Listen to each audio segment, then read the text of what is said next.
is in the same lager here on this drainage area. The thing is, I do not know exactly where she is. And Kaleo is one of the females from the Marsh Pride. She is the girl who got those two cubbies. And apparently this morning during the carcass, she was not anywhere in sight. Not sure. By the time I got that carcass, she had eaten and left. I had to take a very huge loop to get to that carcass, but I did not see her, and I just forgot to ask the game warden if Kaleo was around.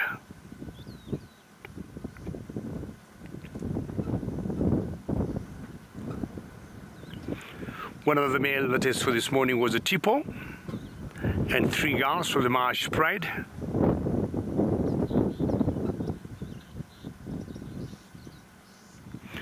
Rose, I'll tell you, you are not the only one. Rose, I mean, one of the girls we do, safari with here, our wild that's called Imara. She thinks Zuri is very handsome. And Rose, I would agree with you, but not sure you know my favorite one, Rose, is Moja.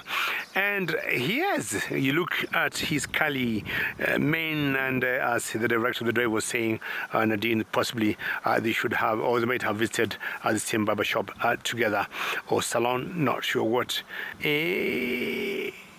Kiongozi wants to do. It's the third time, or the second time, third time rather, he'll be changing his position. Unless he had something, and I'll tell you, Kaleo, the female with the 2 cubs from the Marsh Pride, hates Kiongozi with a passion.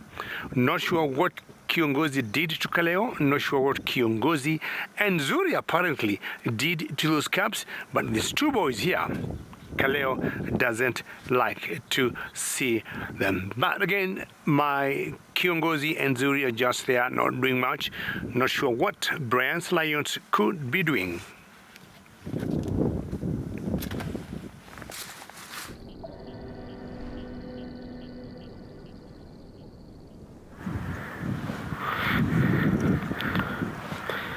We're still here with the Rongais. It has started raining, and they're a bit confused. The subs are running. You can see there. They're running there. And the rain is raining. The moms are, one mom is gone. She went down. They're trying to follow her. We're not sure what she's up to. The others are still behind.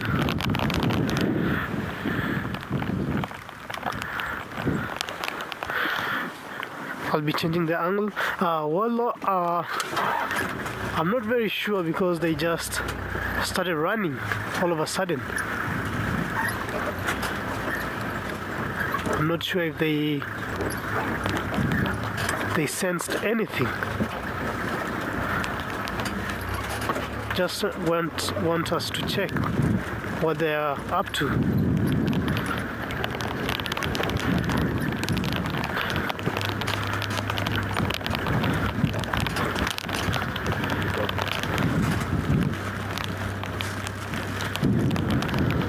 They are all running towards the others here.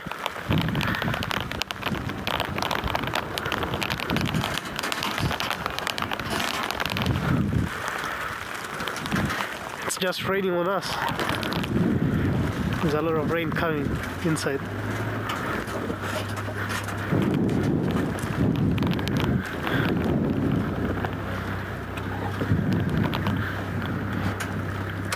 One of the females is following the sub-adults.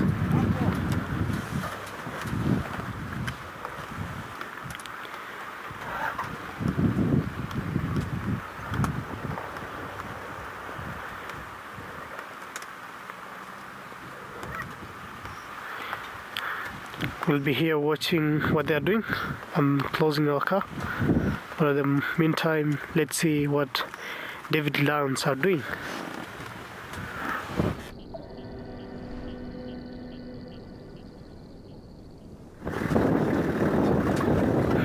Well, sorry, Brian, because of the rains, and apparently we are not very far from where Brown is. I would think maybe 50 kilometers apart from where Brian is and where I am. But now, many times you have always had me talking about Bila Shakalaga, and that's where currently I am, and I am trying to cross Bila Shakalaga now, and hopefully we are going to make it. And it's always very tough. It's like a very big dip down, big dip up, and I request you to do, maybe I'll go to the dash cam, and if you are going, can dismount the camera, because I need a bit of momentum to cross here. Let me know when you're done, and you just have to hold on. Are you holding on?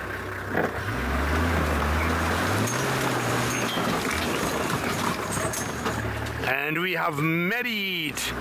It's the toughest laga to cross, so I just requested Eric to just dismount the main camera. It's a very expensive equipment, and the dash cam is pretty solid, so we are back into business. And we call this marshmallow here in the bush, and we made it because I need to see. Can I go by the back? I need to see a Kiongozi much closer, and also confirm if the other one was Zuri, and then maybe afterwards look for Kaleo.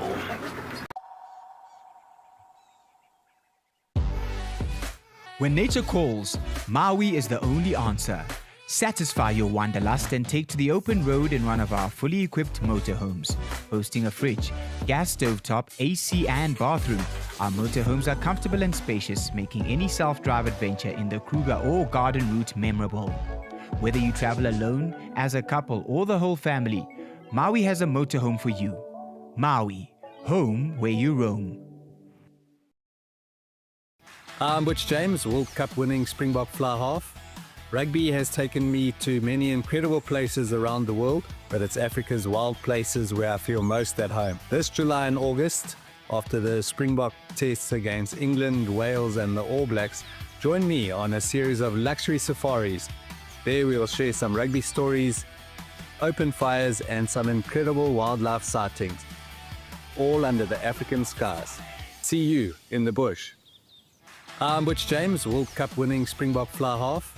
Rugby has taken me to many incredible places around the world, but it's Africa's wild places where I feel most at home. This July and August, after the Springbok tests against England, Wales and the All Blacks, join me on a series of luxury safaris. There we will share some rugby stories, open fires and some incredible wildlife sightings, all under the African skies. See you in the bush.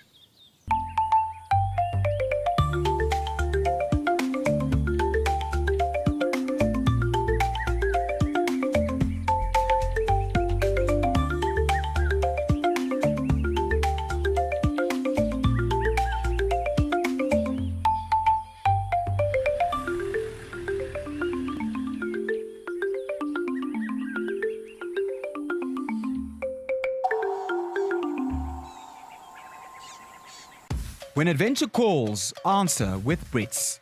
Take on Southern Africa's most breathtaking landscapes from behind the wheel of a fully equipped 4x4 or SUV. From tents and bedding to a fridge and full kitchen gear, everything you need is already on board.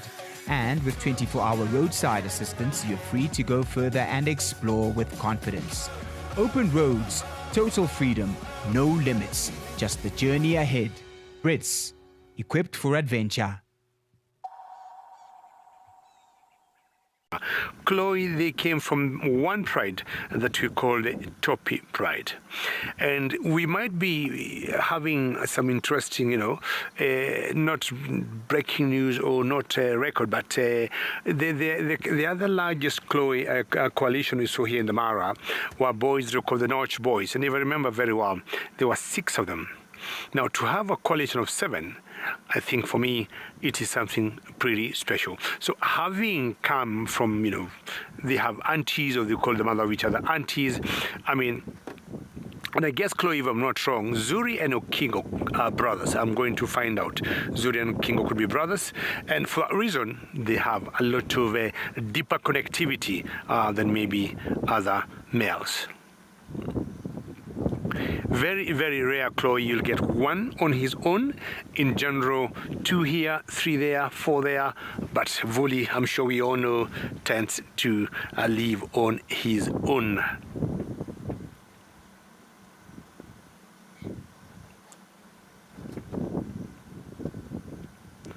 Having eaten this morning, lots of water in the Bilasha Kalaga.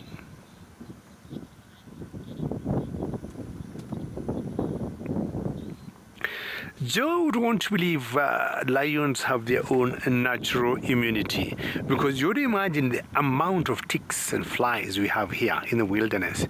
So somehow, maybe unlike us, they'll develop, some sort of antibodies that will be able to deal with the same.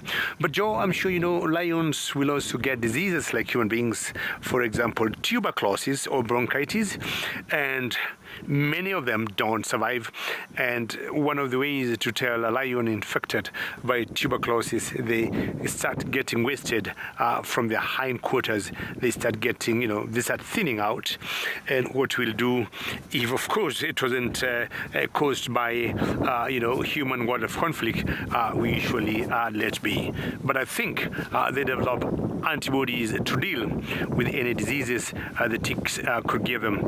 We also know they suffer from rabies, either from cross-infection, maybe from other mammals, be it jackals or hyenas, or sometimes buffaloes.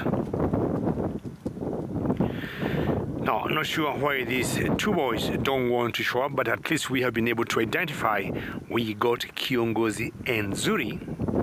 And I would like to move on, maybe come out or come back to them when they're more active, because now they're behaving like typical parties. And Matira, where we have Big James and Matira, it is pouring, and it is pouring elephants and buffaloes, and that's why we may not have them maybe for the next few minutes until maybe the rain subsides. And if they do, they'll be back in business. In the meantime, myself and Eric.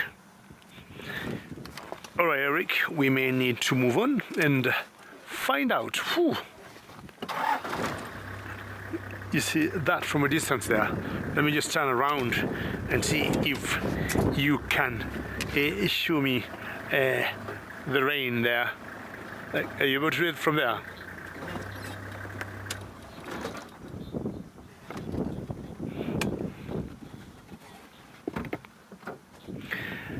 Kim, I have not heard of a DNA sample, maybe sampling being done anywhere in East Africa. Let me talk of East Africa mainly, where they would be able to go tell that this lion belonged to this mother, this lion belongs to this father.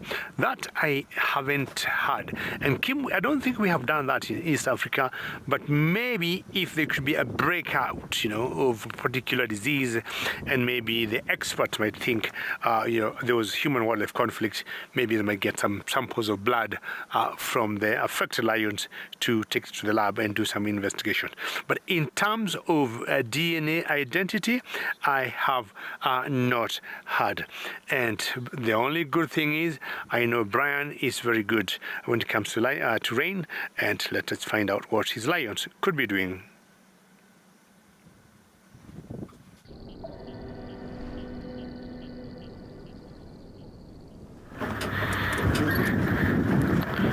Welcome back, guys. We are still following our lions. They just reunited. The females are now back with the subs. They are all very happy. They're just greeting each other. You can see there.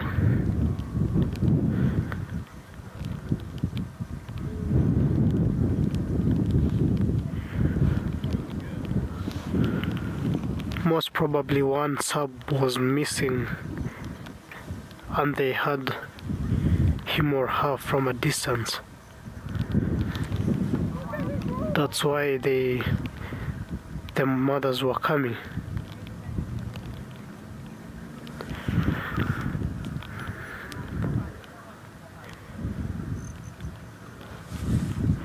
They are now very happy to be all together.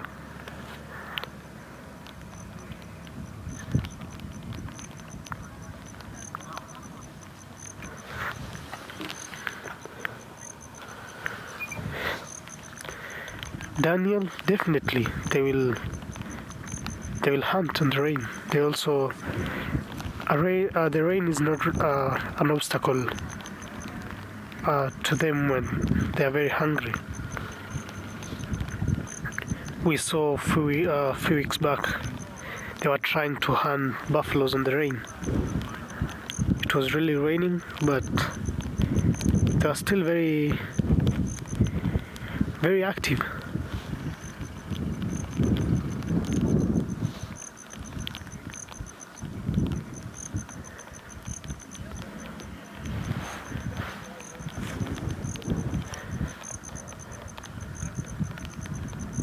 They're just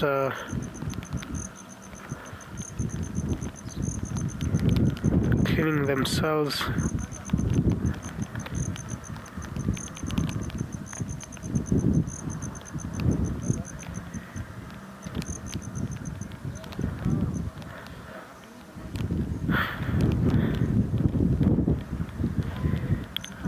Jolene. The Rongai are very active lands. They will always be doing something. They will only sleep for a while, then they wake up. They will always be active every time.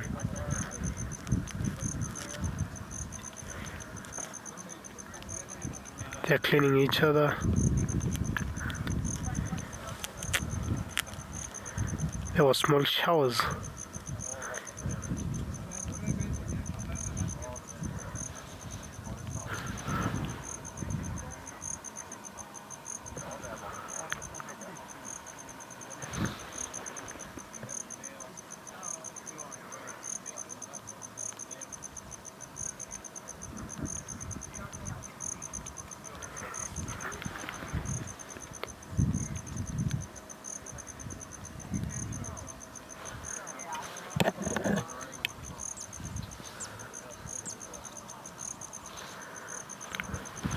Covers,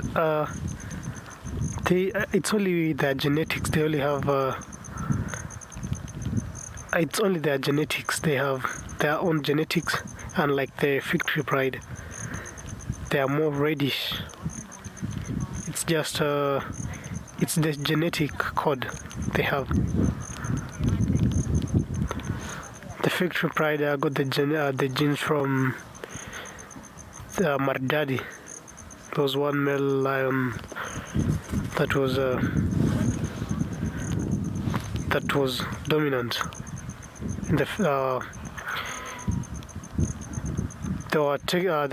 were taking over Victory Pride.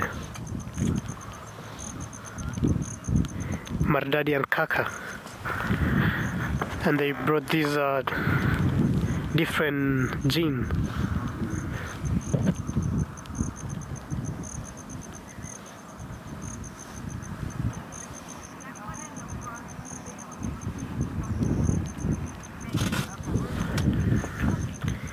The females are very active.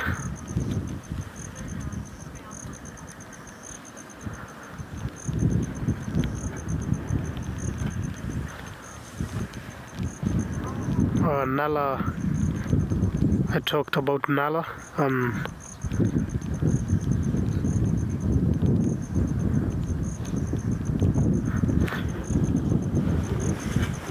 So the Rongai Pride had 6 females, but now only 4 remaining. That female on the left is the oldest female now in the Rongai. She's called Nala, and the 3 are the daughters of Nala and Bareface and Netira. But Bareface and Netira are no more. Bareface was killed by the Victory females. in this area, just a few meters from us. And Netira was killed by a buffalo. And now only 4 females remain. That's a Nala,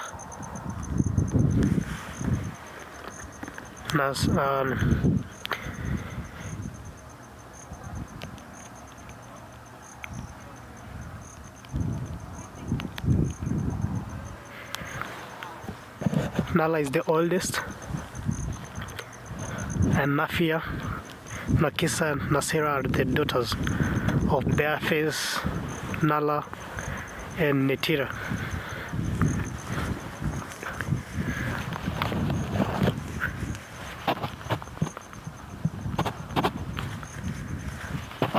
They are buffalo specialists.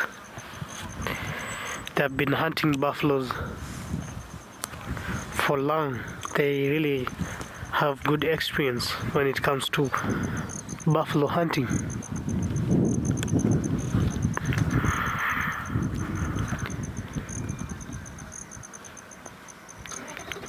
When the migration is not here, the food is very scarce and the only option is buffaloes.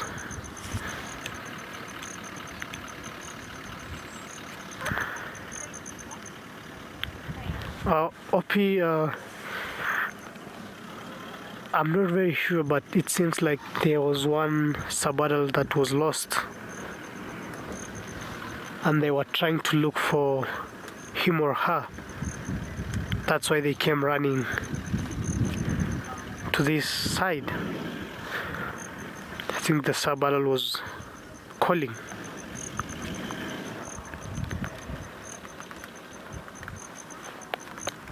They're always very active lions. They're always ready to go. That's a very sweet bond between the mother and the daughter there.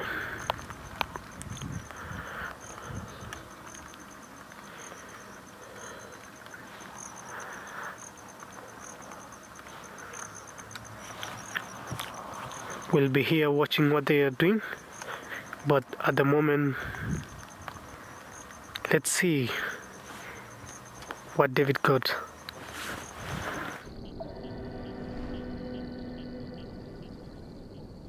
Happy, Brian, you still kept the lions, in your sight, because I left my 2 boys, Kiongozi and Zuri. For those of you who will be joining us now, I had 2 of the T-boys, and they were flat. I don't like saying pancakes now. I like saying they were flat, like chapati. Now, I'm thinking this is Kaleo. I can't see her very well from where I am, but my guess is this is Kaleo. And of course, if this is Kaleo, the cubs are somewhere around here.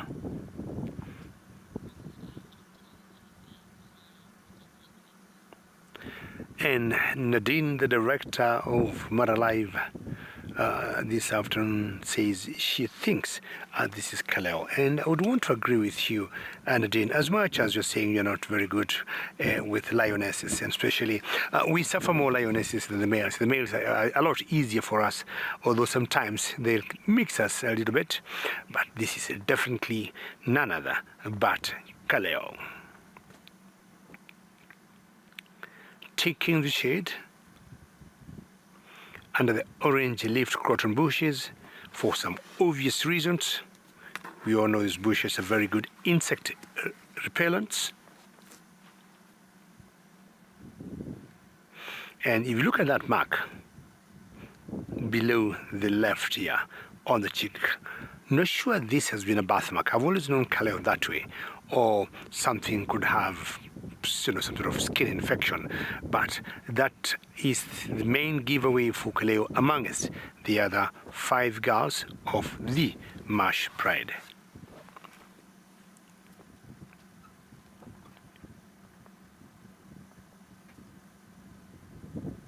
So what you just now need to know or find out is where the cubs are. But if she's here, the cubs are not very far.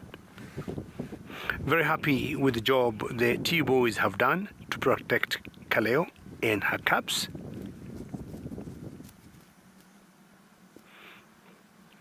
The females and their cubs will face challenges once in a while, either from hyenas or wild dogs, but more so here in the Mara, it's more of the hyenas. And any slight opportunity that avails itself, hyenas or the predators like martial eagles will take advantage and very quickly prey on a lioness cub.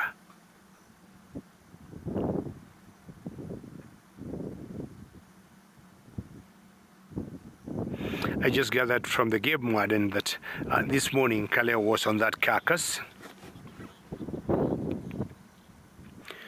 Lian, this injury is healed, and again, Lian, as I said, since I've known Kaleo, she has been looking like that, for a very long time, and not sure what that could have been. Either Lian, I'm going to ask the game warden, or maybe some of the older people who have been with Kaleo for a long time, but whatever it was, that particular patch, Lian, has failed to grow far, meaning that it could have been a bad injury, or it got grazed by maybe another animal, who knows, or during a hunt, or during a fight, with another female. Who knows what could have caused that particular mark that is on her left side. I am very convinced that her two cubs are somewhere around here. Not exactly sure where they are. There's one place I cannot move forward further because it's waterlogged, and Eric will not like me very much if we get stuck.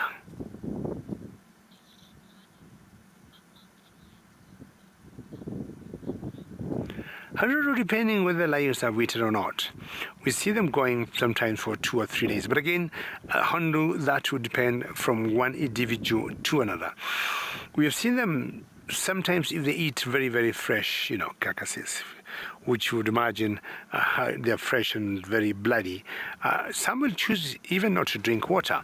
But the times, of course, as soon as they have a very heavy meal of some carcass, we'll get them drinking water. Kaleo, where are your babies?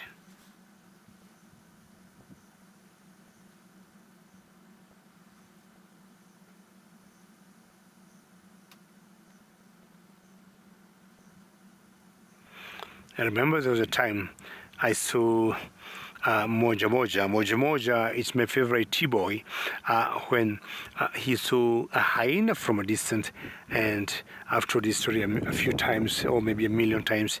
He went, chased the hyena, caught up with the hyena and killed it. Left it, and half an hour later went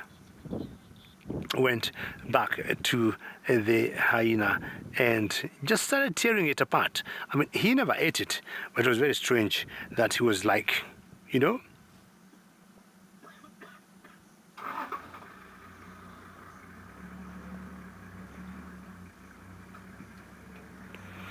I'm very convinced her calves are here. I'm getting a small little gap somewhere.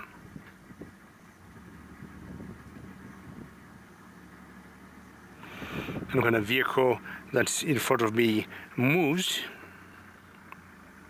I'll be able to get closer.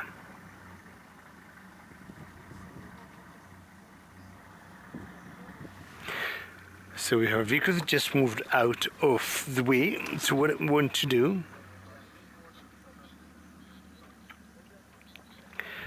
Sanjeev, this girl is very bright, and I'm sure Kaleo has been traumatized a few times having lost cubs, and the last cubs she lost, she lost through some buffaloes that trampled on her cubs, and these cubs now, Sanjeev, going to 6 months plus, I would say, they have made it. We think they were born mid-September, and most likely they are going to make it.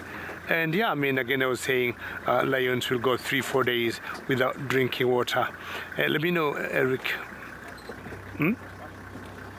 when you want me to stop, because I got a small little gap somewhere and I just twisting, and I think I've seen a small little cub move, and most likely this will be some nice sighting for myself and Eric. And these are the Kaleo's cubs.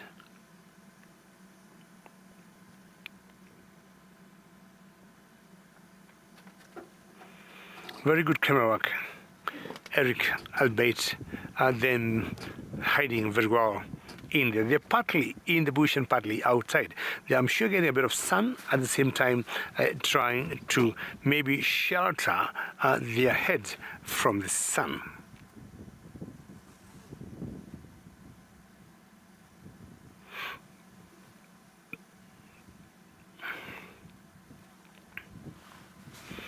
So this is one boy, and I'm sure you all know Kaleo got two sons.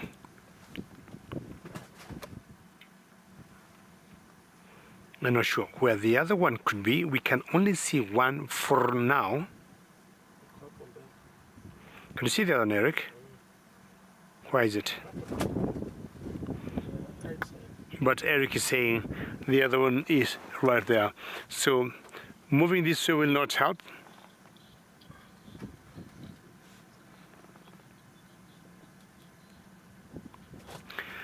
Kathy, you remember me talking about Moja Moja, and I think with the coming of the T-boys in this area added an extra layer for Kaleo in terms of protecting her cubs and making sure, see how they're putting the legs up. So Kathy, I would agree with you. The coming of the T-boys made the whole difference. And to have 7 boys with her, that is very good protection. And that's the only way I can look at it, because even buffaloes, once in a while, I've seen buffaloes, huge herds, trying to come close to Kaleo, and I've seen some of the boys coming in, and the buffaloes would stop and maybe turn around and go take a different direction. Kathy, I said earlier, the last litter Kaleo had, that was 2024, she had 3 cubs, and she lost them to buffaloes who trampled on her 3 cubs.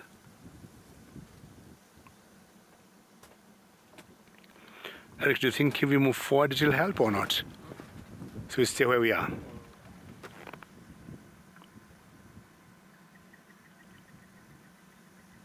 See how the wind is just blowing this orange leaf croton, and many times when you see wind coming like that, not necessarily so, but it's always followed by some rains.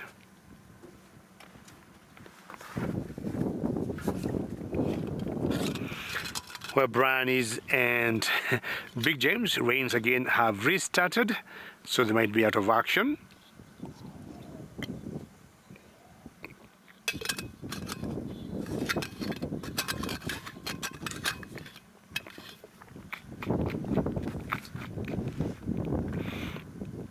And as soon as the rains slow down, we'll have those 2 colleagues of mine or ours back in action.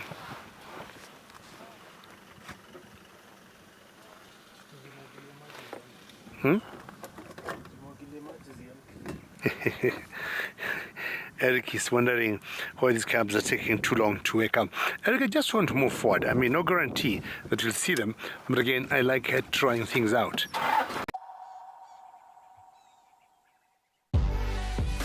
When nature calls, Maui is the only answer.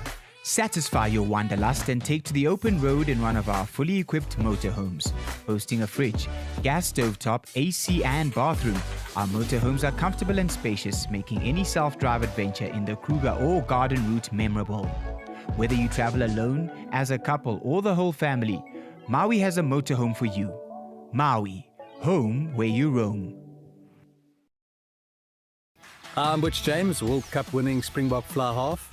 Rugby has taken me to many incredible places around the world, but it's Africa's wild places where I feel most at home. This July and August, after the Springbok tests against England, Wales and the All Blacks, join me on a series of luxury safaris. There we'll share some rugby stories, open fires and some incredible wildlife sightings, all under the African skies. See you in the bush. Wild Earth Travel has a green season special just for South Africans. Explore Botswana's Okavango, a remarkable mosaic of delta and savanna teeming with wildlife. Stay in elegant, luxurious tented camps deeply connected to the wilderness. Discover the Okavango on exciting game drives and tranquil boat journeys. Share stories beneath the stars, remembering what it means to safari through Africa's wild south. Wild Earth Travel. We're waiting for your call. At Wild Earth, we believe every story has the power to create change. That's why we've launched the Wild Earth Impact Foundation, a non-profit dedicated to conservation and social impact. By showcasing conservation stories, we can change lives, protect nature, and empower communities. We have partnered with Empowers Africa to accept tax-deductible donations from US donors. Your donation will help fund critical programs that support our mission. Join us and be part of the change. When adventure calls, answer with Brits. Take on Southern Africa's most breathtaking landscapes from behind the wheel of a fully equipped 4x4 or SUV. From tents and bedding to a fridge and full kitchen gear, everything you need is already on board. And with 24-hour roadside assistance, you're free to go further and explore with confidence.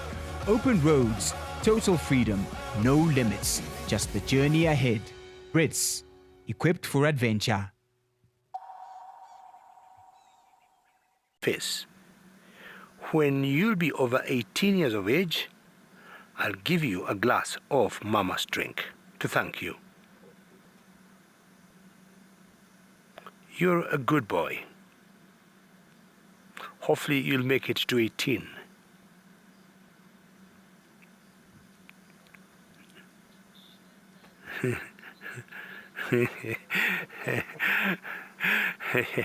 Nadine, the director, and Eric are laughing and thinking something's wrong with me, imagining waiting for these lions to get to 18 years, which could be very, very difficult for them to attain that particular age. But again, you never know. Hello, the other one is up. Do you want to follow your brother? So we're trying to see if they're going to take a new position. And anybody joining us now, this are Kaleo's cubs. Kaleo is one female from the Marsh Pride, and this cub's about 6 months old. Peace to ya, you love these cuties, and thank you, Peace to ya, for always joining, and always wonderful, Peace to ya, to have or to hear your name. You know, definitely Wild Earth is basically the largest safari vehicle in the whole world, because stuff we show you, you do not see anywhere else in the world. Back up. Okay, Eric wants me to move back a little bit, and I'm sure he knows why he wants me to do that more.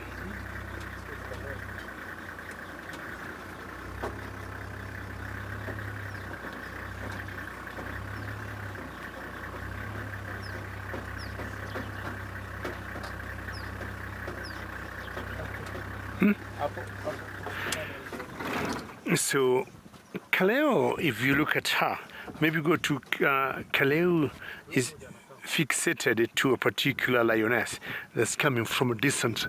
That's why she looked like, let me know, Eric, when you're ready. We've got two vehicles there, but these two vehicles are from the very famous Governor's Camp. You come to Africa and you have two places to stay, Material Camp or Governor's Camp or Enkewa Camp, and you'll have the best experience ever possible. Those are the type of safaris that you'll, safari vehicles, very customized, open, and you can feel the animal right there. And this particular girl, I could be wrong, was initially headed to where we are. I'm not sure this is Quito or not. Quito is the oldest girl in the Marsh Pride. Lemonheart, why did you get those words out of my breath? And Lemonheart is saying that looks like Quito.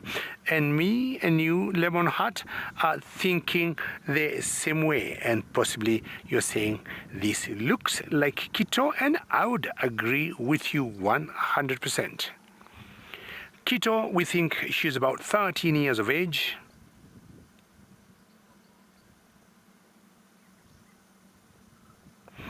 She has been a very, very good friend of Kaleo.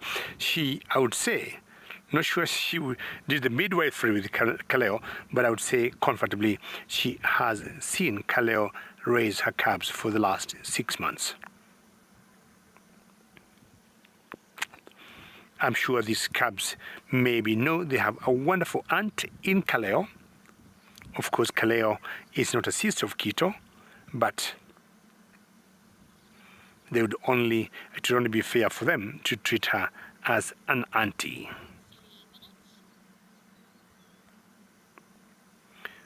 Come on, Quito. Keep coming, Quito. Oh, there she is. Very good camera work.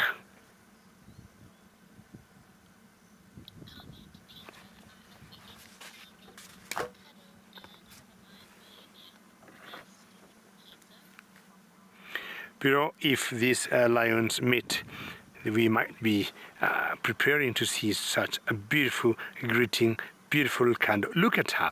She was eating this morning. Look at that belly of this particular girl as she comes very, very close to.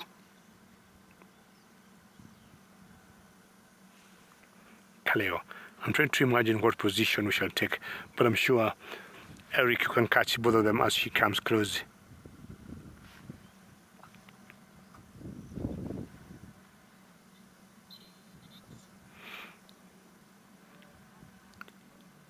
Look at her, and that's the way for saying I have arrived. And ladies and gentlemen, I cannot thank you enough for having been with us today. And I'm sure you all know tomorrow morning will be, oh, she's just sit there, will be out again here in the morning. And I'm talking about 0830 CAT or 0930 EAT for another MaraLIVE drive. But in the afternoon, our drive from tomorrow will change and they'll be coming half an hour earlier. And I'm talking mainly MaraLIVE and of course SafariLIVE. They'll be coming half an hour earlier. Whatever time we've been coming to you from here in East Africa and in South Africa, we shall be coming, or safaris will be starting half an hour earlier from tomorrow, but that will only be in the afternoon. The mornings, the timings will remain the same. I can't thank also Quito enough for having stayed very close to Kaleo, and what a wonderful female she is. Her mother was called Cham, and Kaleo's mother was called Kabibi. That's very, very good tune. It's a long time since I finished a safari very close to a lioness like this. And I want to thank all of you for all your comments and all your questions. Remember to join us again tomorrow morning as we take you back to that particular girl, Quito. And on behalf of myself and Eric, Brian, and Big James, please join us again tomorrow morning. Thank you and goodbye for now.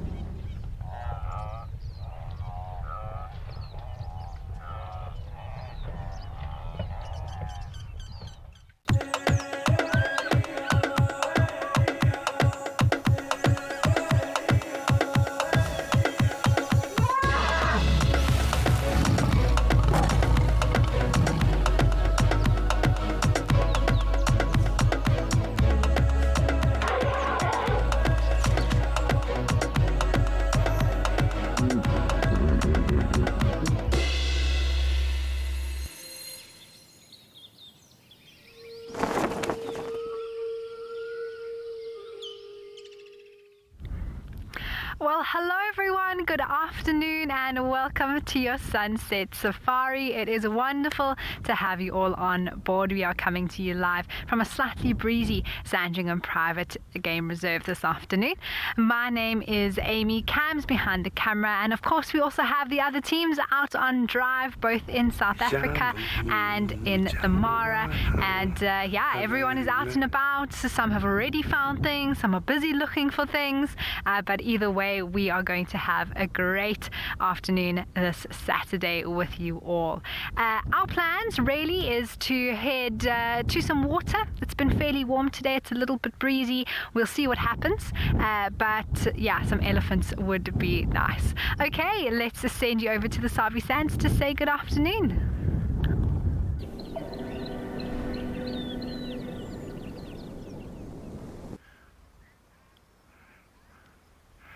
Well, good afternoon, everybody, and welcome to the Northern Sabi Sand. We are coming to you live from Chitwa right now. My name is Leon, and on the camera is Bibo. And one of the rarest things you will see, you will not see it very often, is Pundu from the Bundu wearing long trousers in the daytime. We'll explain why later, but we're going to send you over to David in the Mara. See what's happening there.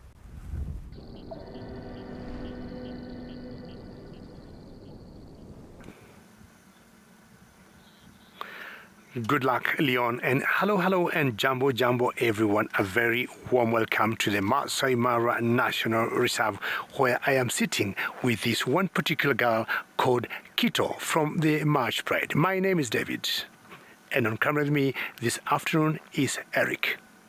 Wonderful to have all of you on board.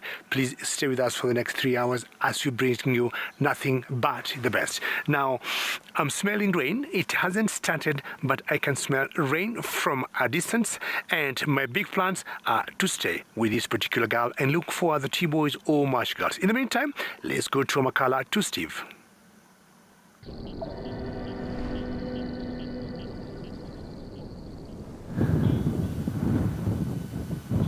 Good afternoon, everybody. Good afternoon. Hello. Welcome here to the Eastern Cape. Welcome to Amakhala Game Reserve, where the sun is shining and the air currents are blowing against my ears. Hello, my name is Steve, joined by Morgan on camera. And this afternoon, we're going to do a bit of a caracal stakeout, because this morning we had some wonderful moments with two caracals. Still not sure if they were both adults or if one was a sub-adult. Really hard to tell, but there were two. One had a mouse, and we spent some time with them. Very, very cool. If you haven't ever caught up with caracals, well, this morning definitely was the highlight for that, for the last little while. And I do believe it is raining in Matera, so they're not going to be joining us. And we've got a little bit of a highlight of the caracal from this morning. Look at that. Definitely playing with something. I think it might have, yep, caught a mouse. But it's not killing it, so it might be a youngster. It's probably caught its first mouse. It's like, what? I know that I've eaten these things before, but how do you kill them? We're not far from Caracal Corner, and we're on the opposite side of this clearing from where we had the kittens at the beginning of the stint. This is probably my 6th or 7th time, Denny, that I've ever seen caracal in my life. Maybe 8th sight. This might be my 8th sighting now.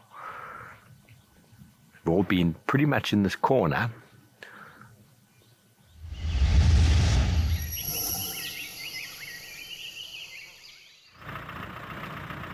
Well, everybody, off to Caracal Corner we go. 90% of my caracal sightings have happened in that area. We started our stint on our first day with caracal and caracal kittens, and on our second day, on our second last day of the stint, we got caracals again. So don't forget, everybody, this is live, interactive, and your questions and comments are welcome and valuable. Please do send them through. Let us know, have you seen caracals before? Would you like us to go and spend some time there? We feel like that is what needs to happen. We got to see them at least 3 or 4, maybe 5 times this morning. We just kept repositioning, and they were very relaxed.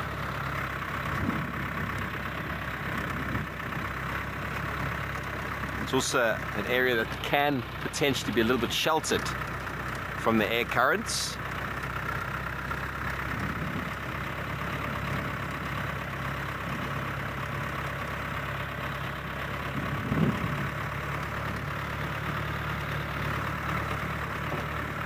You ready? Peace to you.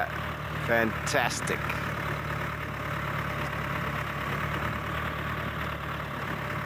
I'd love to say I'm ready and charged with some coffee, but I haven't had any coffee since Saturday. No coffee since Saturday. And I haven't killed anyone or bitten anyone's head off. Very proud of myself. I don't know if Amy enjoys a cup of coffee, but I wonder if she's ever spent time waiting for caracals to emerge.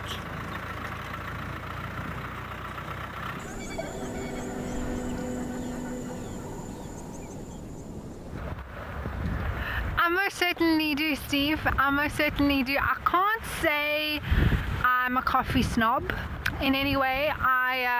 Now, you know, I'm not ashamed to say that I don't mind an instant coffee, especially when you're on the go. And yeah, it's just easier, especially at 4 o'clock in the morning. So, you know, but I love coffee, and I love having a little coffee outing, little cappuccino, something special. I'm more of a latte girl myself. Cam, coffee for you? Yeah, in the morning. In the morning. The odd cup. And the odd cup in the afternoon. I have seen Cameron drinking coffee before we go out on drive, and each to their own. But in the heat, I can't understand the need for something hot. But I do understand that apparently it does actually cool you down after I don't know, it relieves, I guess, the sweat, and then it cools you down.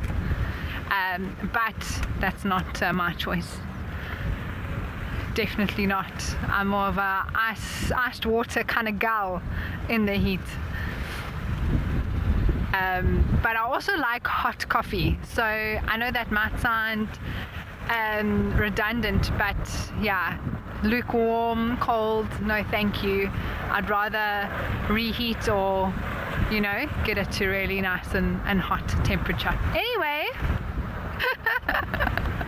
I'm keen to hear what Leon's coffee order is now, actually, and the guys in the Mara. Let's just go through the whole team. Yeah, I'm excited for cat today as well, everyone. It's a beautiful afternoon, and I have no idea if we're going to find any cats. If we do, it's likely going to be a little bit later on once it cools down, realistically. But you know, we'll take whatever we can find. I believe David's a chai man. I do enjoy chai, but does he enjoy a dirty chai? That's the question. Put a little tot of espresso in there. It really is quite delicious, you know. But I do enjoy a chai. Just another reason to go to Kenya. Hey, I believe chai is the drink of choice.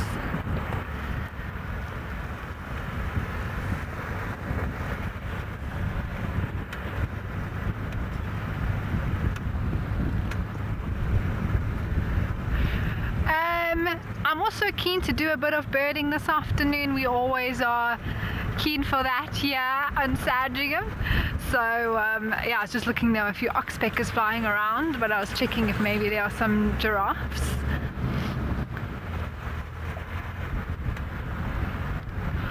Ooh, Rome, hello, you're 3 years old and you want to know if we can find any snakes. I mean, there are snakes out here. We will keep our eyes peeled. We will look out very, very carefully for you. They can be quite difficult to see, but it is warm today, which is good because snakes need warm weather to be able to move around. And between the 5 of us, I'm hoping maybe we'll be able to see a snake for you.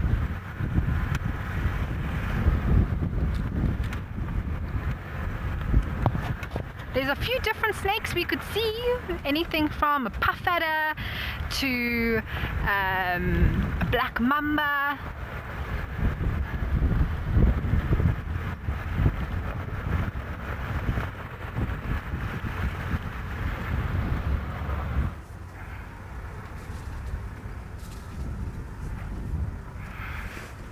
Welcome back. Yeah, a snake would be great. A snake would really be great.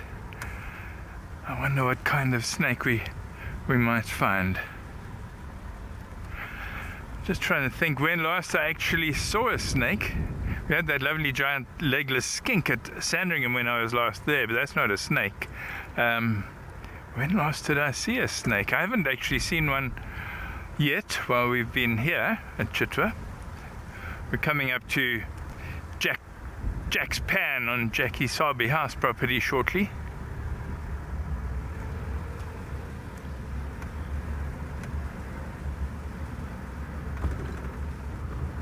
But I have to tell you a little snake story. I think it's appropriate, and I might just get out here.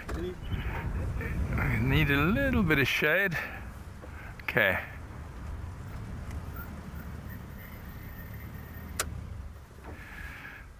I am going to get out to tell you this story because it's quite funny.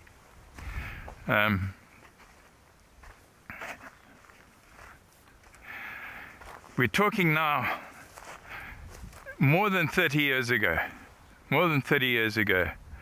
I was working with a tracker by the name of Luxon, who had a great sense of humor and very talented tracker. But on a morning game drive, we had seen a python, an African rock python, catch and swallow a duiker, an adult duiker. Now it's quite a sizable prey animal, that sort of size.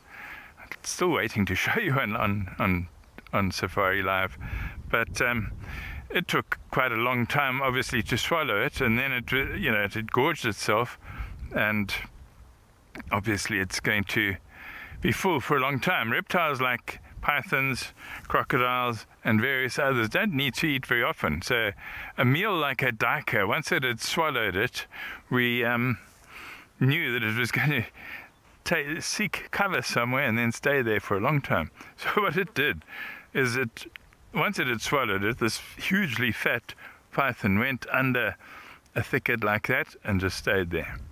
Excuse me.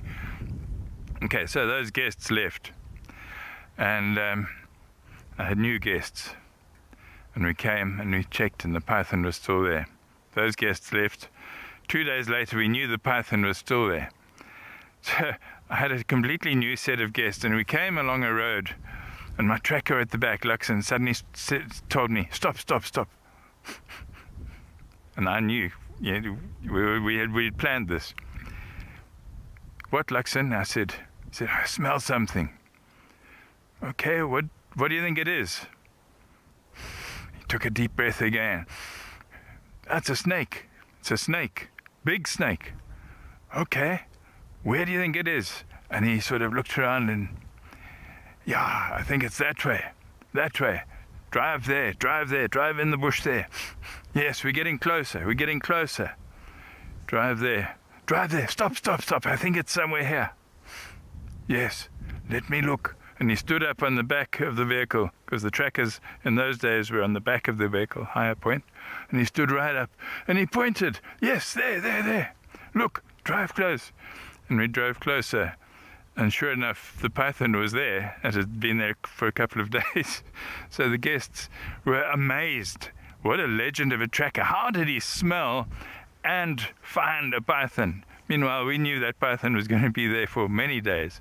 That was a little bit of mischief, a little bit of fun, and yeah, Luxon was a serious legend. Luxon, you're the man, Luxon. I love it.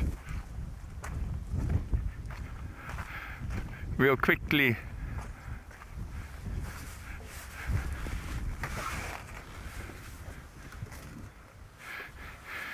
well, that legless skink at Sandringham, I'd like you to have a look at that. So let's go over to a clip of that sighting of the giant legless skink at Sandringham.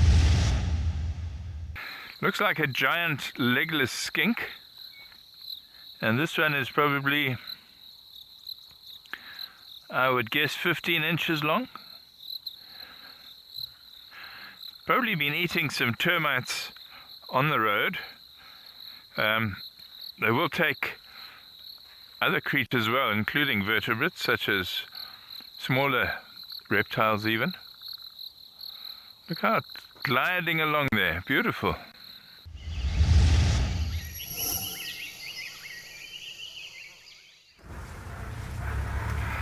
Hello again. Yeah, that was nice to see actually. If I remember, it was in the morning game drive and we'd had quite a lot of rain. And you often find these skinks are out and about after rain. Pretty special. Yeah, sometimes one could convince a guest or a viewer that this is actually a snake.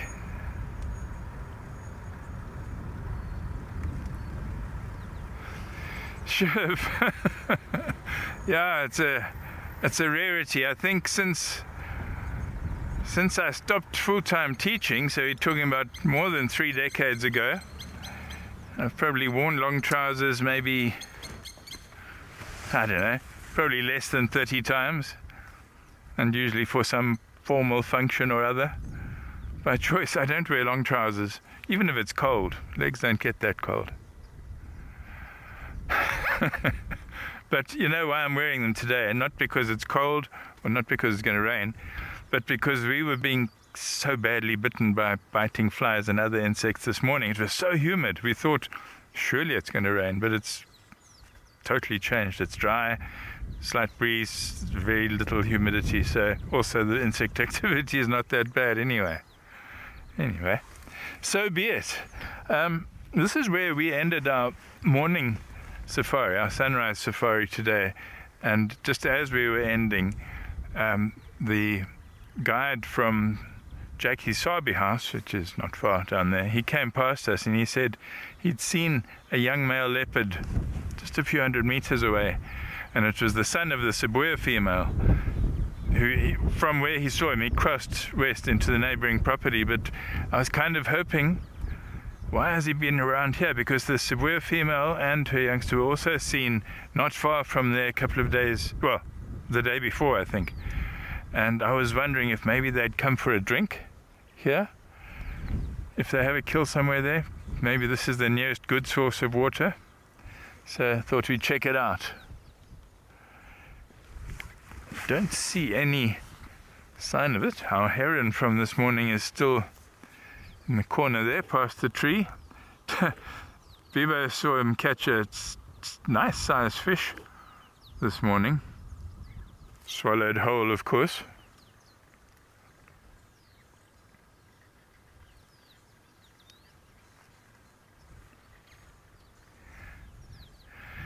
So fish, frogs, insects, of course, but I would say frogs and fish probably make up the most of this heron's diet. I wonder what Amy's up to. I think we should go and see what she's up to, because she's always up to some good stuff in Sandringham. Off the vehicle this time.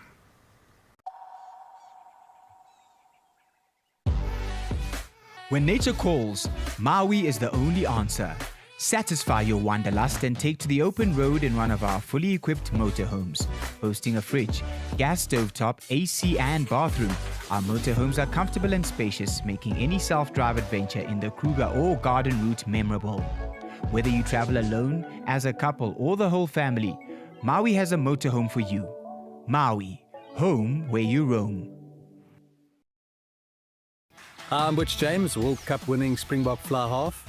Rugby has taken me to many incredible places around the world, but it's Africa's wild places where I feel most at home. This July and August, after the Springbok tests against England, Wales and the All Blacks, join me on a series of luxury safaris. There we will share some rugby stories, open fires and some incredible wildlife sightings, all under the African skies. See you in the bush.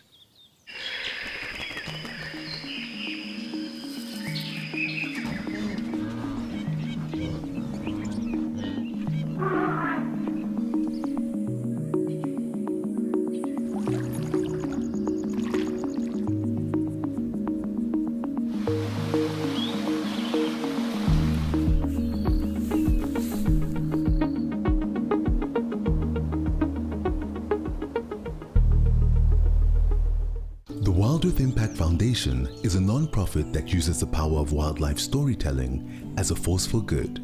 we create sustainable development projects that showcase conservation stories, empower people, and inspire environmental action. As a registered South African PBO, you can make a tax-deductible donation to the Wild Earth Impact Foundation. To find out more, visit our website. When adventure calls, answer with Brits. Take on Southern Africa's most breathtaking landscapes from behind the wheel of a fully equipped 4x4 or SUV. From tents and bedding to a fridge and full kitchen gear, everything you need is already on board. And with 24-hour roadside assistance, you're free to go further and explore with confidence. Open roads, total freedom, no limits, just the journey ahead. Brits, equipped for adventure.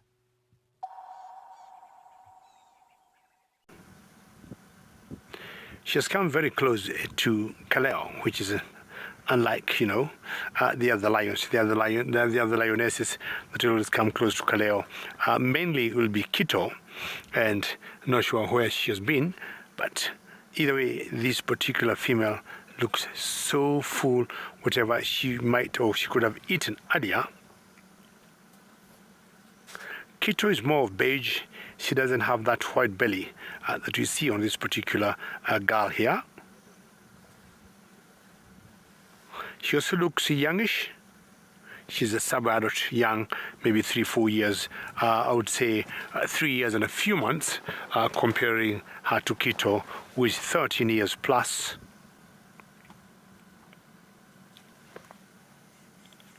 Flat, slip, time to take it easy. This morning, all of them were feasting on a zebra. I'm not sure who brought it down and how it was done. Hello.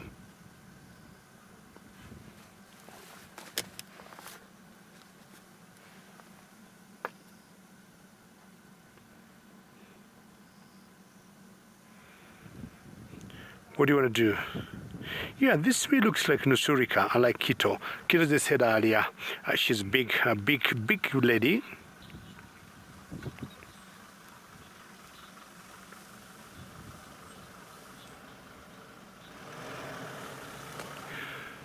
Josh, snakes are very clever reptiles, and what I found out here in Africa, even from the village I come from, snakes will do anything possible to avoid any conflict.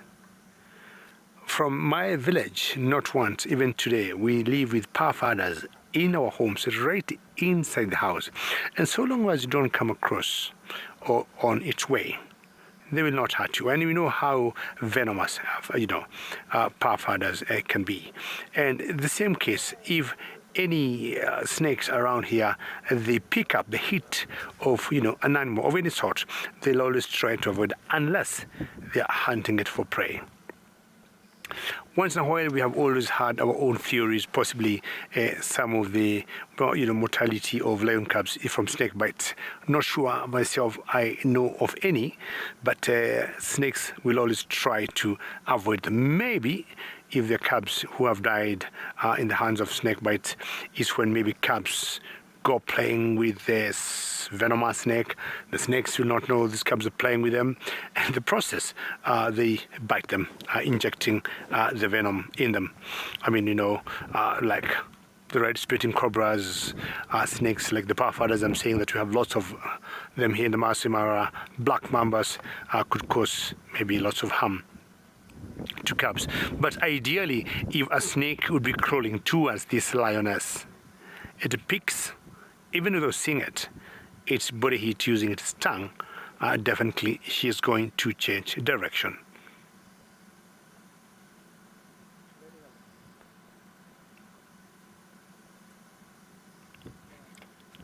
She looks to be in very good shape. Yesterday she was mating with Kiongozi, and the very first time we saw her mating, because there was a time sometimes last year she was almost murdered by one Moja, and she was lying somewhere very close to Moja.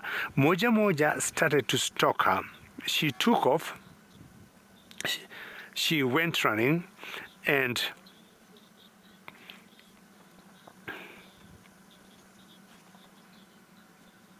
and what we saw was Moja went running and chasing a nusurika, and she survived just luckily.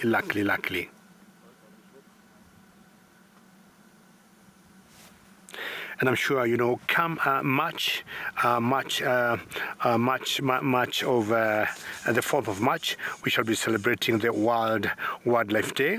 Please look at Africa's Conservation Frontline, and that we shall be having Emmy and Kerry, who will share some powerful stories about cheetahs, rhinos, exclusive footages of maribs. I'm sure you all remember maribs the leopard, and witness the survival and the resilience and the hope. So we're talking, please join us at 1900 hours Central African time, or it'll be 4th of March, or about 2000 hours East African time, 4th of March, where we shall be listening to Emmy and Kerry sharing those stories of rhinos, cheetahs, and to be an exclusive footage of maribs, the leopard, witness the survival and resilience and the hope. We'll keep you reminding of that again during the drive today. That will be on a Wednesday. It's going to be a big Wildlife Day, and that will be all over the world.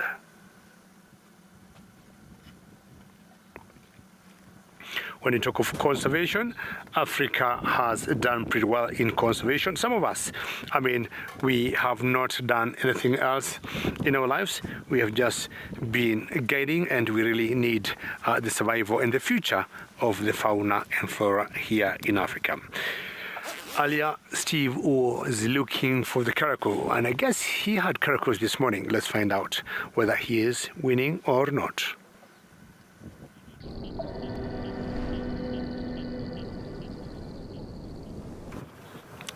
Well, welcome back, everybody. We're in the area. Hello, Crow. There were a couple of spots, so just on that side we had them, and then when we came around the block we got another one on this side. So just sort of driving around this area, seeing if we can get some movement.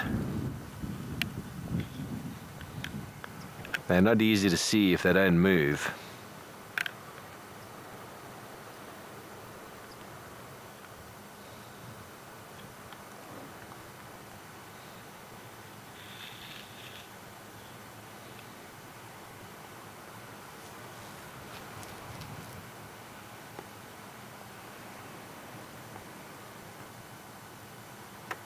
And we might have just caught their activity period this morning. It was still a little bit fresh.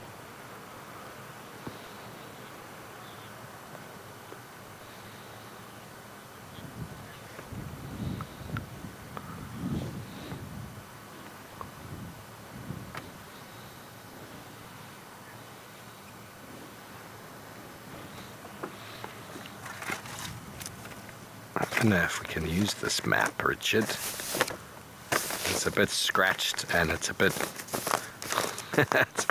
it's not as pretty as it could be. Hey Morgs, what do you reckon? Definitely seen better. It's seen better days, our map, Richard. So I'm going to do this for you, Richard. I'm just going to get myself a little something to use to point. I have to move.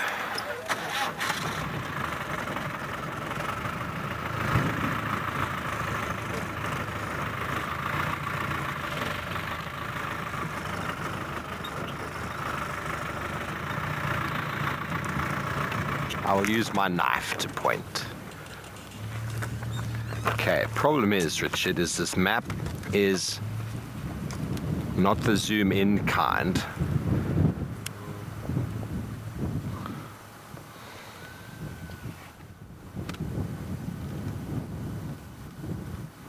Over there. I can't see what Morgan sees, so.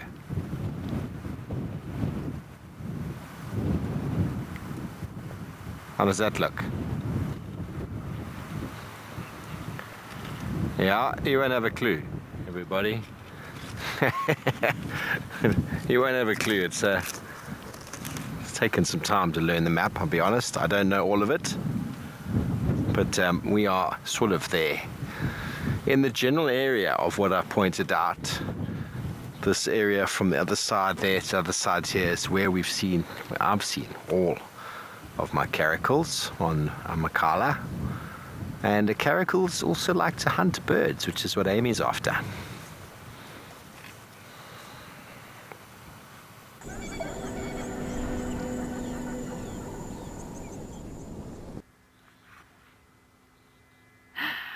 We are, everyone. Oh my goodness, I can't believe what just happened. So we stopped because I saw a quail in the road that was quite close to the vehicle as it was crossing, but it didn't fly off. And then I realized it was right in front, so I reversed, and as I reversed, this quail started moving, and I saw that it had a little chick with it. I was calling it a baby the whole time, but it has a baby, and Cameron had to quickly zoom in and show you. From what I saw, it was brief, but it looked the same as the common button quail we had the other day. And oh man, that baby was minuscule. I mean, it's already a button quail.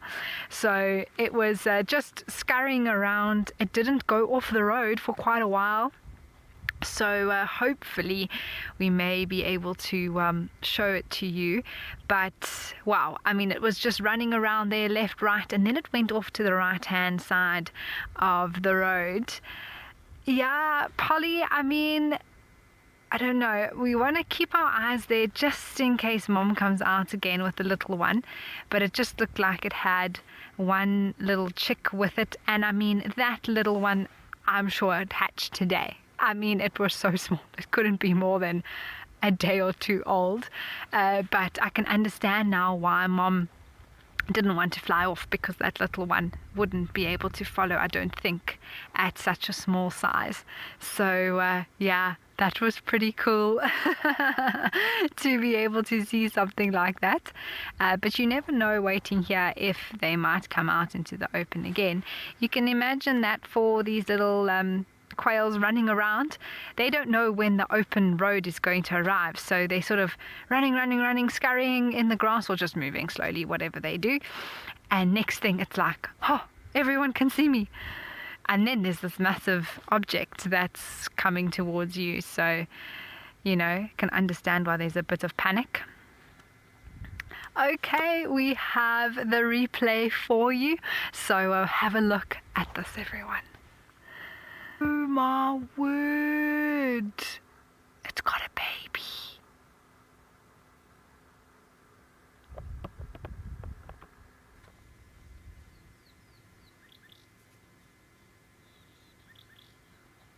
There we go.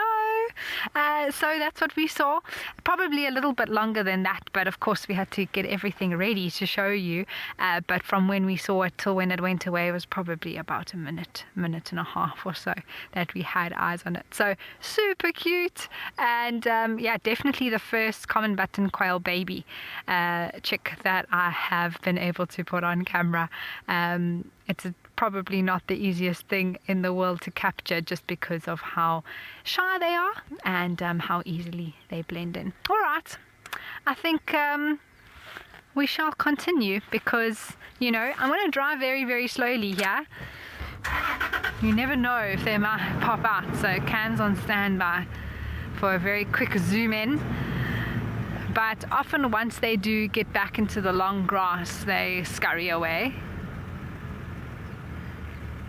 Yeah, canine girl. I mean, that was very small, everyone. I couldn't believe it when we saw it. It went off here somewhere to the right. But I'm sure Mom's keeping that little one safe and sound somewhere off to the side. Okay, well, from this excitement, let's send you over to Leon, who's off of the vehicle with some tracks.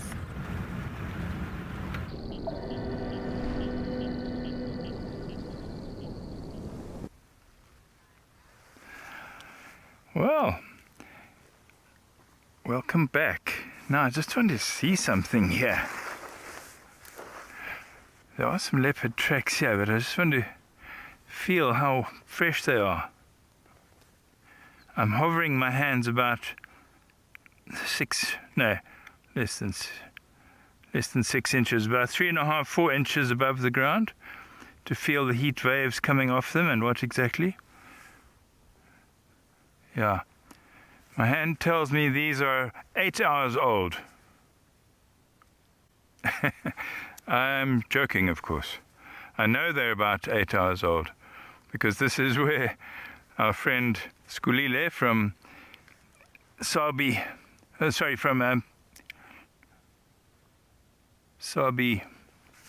house, where he saw them, where he actually saw the male leopard this morning. Now I just want to circle a couple of them. I suddenly went all blank. Sorry about that. Jackie's Sabi house. That is the front left foot. How do I know that it's the front left? Well, the front foot is always broader than the back foot. And if you look at my own hand, the thumb is lower than the little finger. So there is the left front foot. So that is the inner, it's not the thumb equivalent exactly, but that's an easy way of remembering it. And it is accurate. But Rome was speaking to us earlier about a snake and hoping to see a snake. Well, we still haven't seen one. There are tracks of a snake having crossed here. It's not very clear. I only noticed it after getting off to look at these leopard tracks. And I can't tell you what species of snake it was. I can tell you it was small and that it was going in this direction, so that way, because it pushes back against the sand.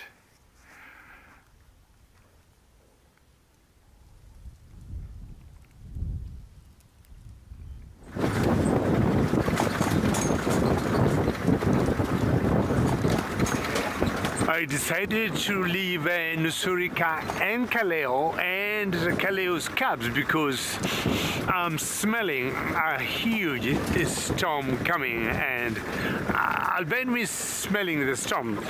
We got some toppies here who don't look bothered like the rain's coming, because what Kaleo will do, she'll get much deeper in the bushes we left, so her the orange-leaf crotons, but many mammals are never bothered by the rain, including the toppies. Now, if you look at the background there, that's the direction where Brian and Big James are best, and you can see the wall of rain.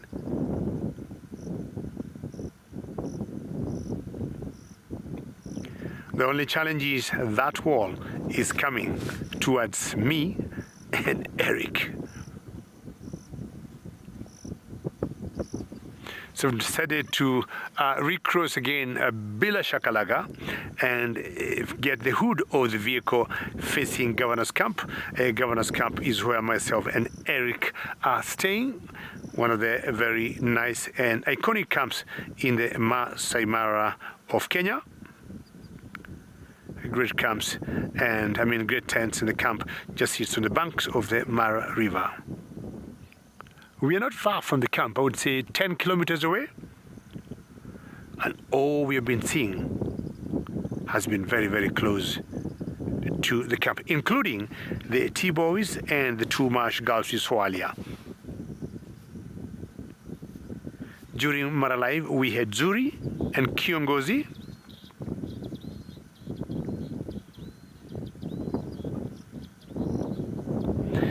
Cat of most antelopes that have almost zero fur, you might think it's just a bare skin. They have very minimal, if any. They just remind me of elands. There's some animals, when you look at them, like zebras, you'll see they have lots of fur on their bodies.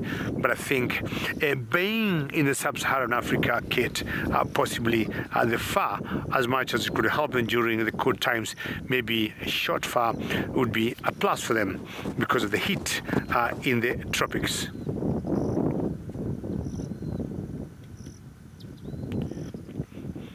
very gregarious antelopes, kid. These ones are. And a lot of mud packing on their horns, especially the males, going on now as they prepare to start doing licking. Lickings when the males will be rounding off of the females in one particular area to start mating with them.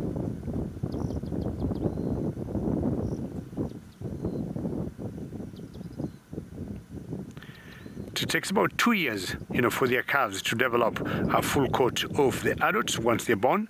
When they're born, they all look like Grant's gazelle.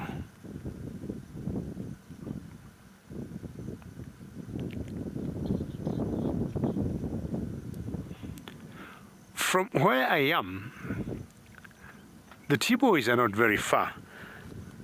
We had 2 of the T-boys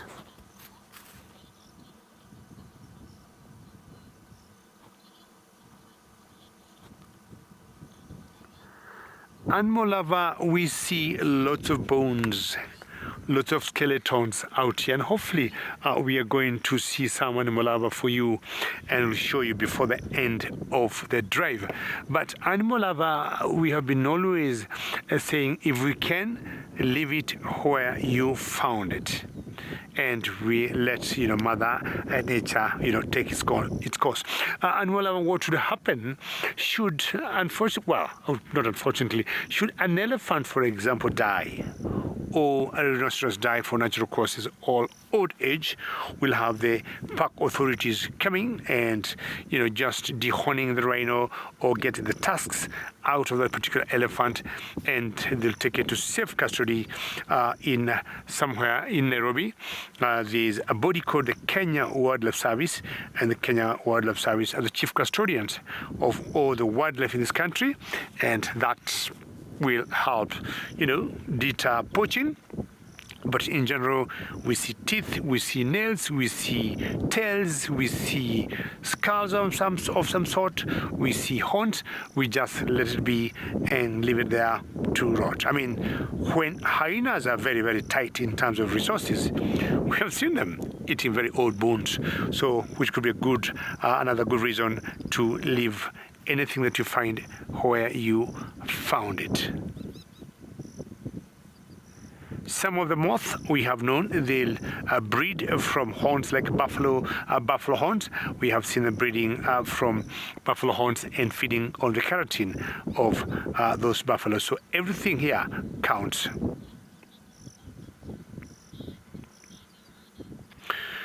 I'll be moving on now because I want to cross the Bila Shakalaga, and as I try to do that, hopefully going to make it, we'll go to Steve, who has a baby rhino.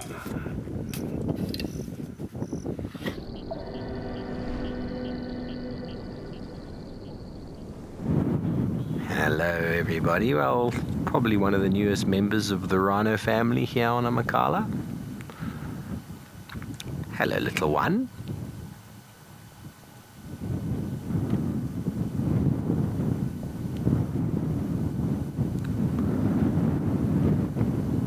Adorable. There's Mum. And there is the sweetthorn acacia, our favourite bush of the Amakhala landscape.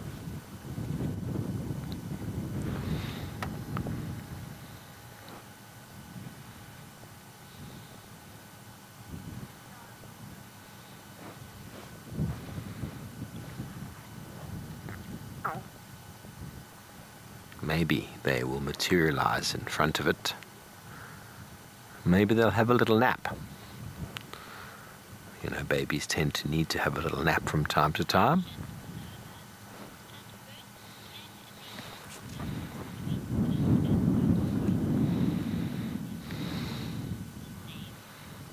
Lolo, the mouth is very different. I can't say I've ever seen a baby black rhino. We saw one last stint, but from a distance.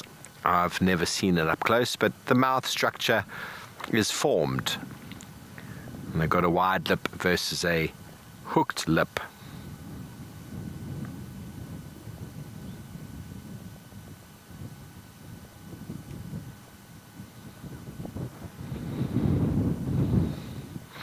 I'm sure you'd be able to tell the difference.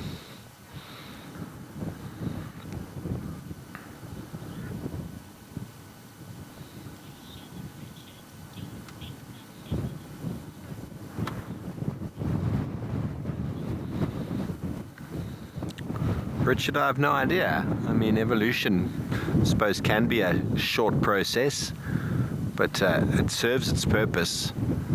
You know, the female uses it for defense, and the males use them for fighting, and the males that are more successful have more rights to mating. I know there are places where dehorning is a common practice now, but will that affect the horn development moving forward, the trait? I don't know. I mean, they're still, even the animals mating and having babies up north, even if they don't have a horn, they still have the potential to grow one. So that genetics is still there. It's like cutting my fingernails. Does that mean that they're not going to grow anymore, or I'm going to evolve to not have fingernails anymore? It's a difficult question.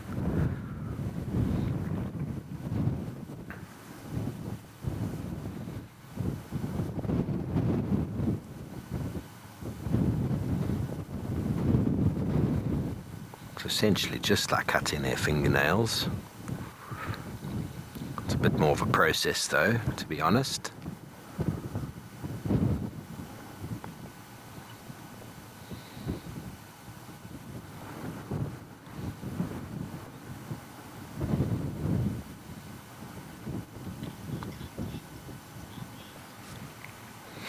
It's a little nunu.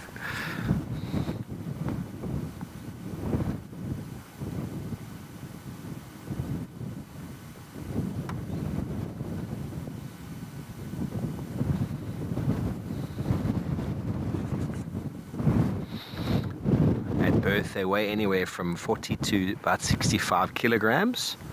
It's about 88 to 140 pounds.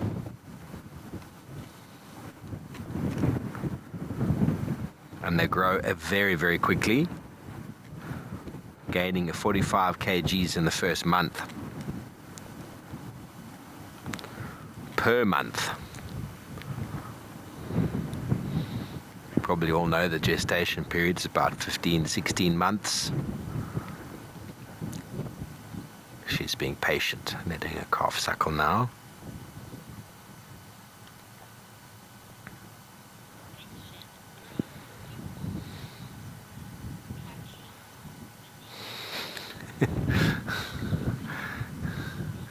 Grant, I really don't know. I really don't know if it's the same, if contractions are the same. You know, the human species evolved from a more primitive form of being more sort of four-legged, I would say. And so what happened is the standing upright, walking in long distances, standing upright, changed the structure of the hips, which then definitely changed the birthing in humans. But what other animals have had those changes in their evolutionary history. Most animals, as we know, are four-legged, so females have the ability to have wide hips. Wide hips doesn't facilitate walking upright for long distance. If you have a look at a gorilla or a chimpanzee, for example, they can walk, but they're not designed to walk on two legs. So do they go through contractions? I don't know. I mean, you see animals that just seem to lie down and then the process happens.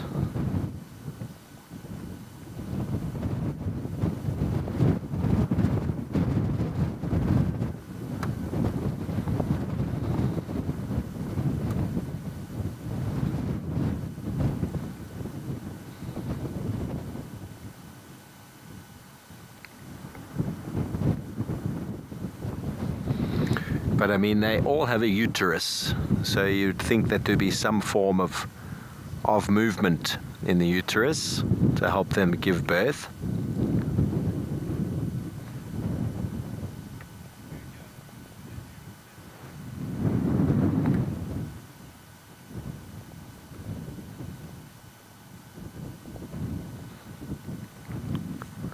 So that's sort of what would you say, muscle contraction in the uterus area would obviously help with the birthing process, or would be quite essential, I'd say, in the birthing process, but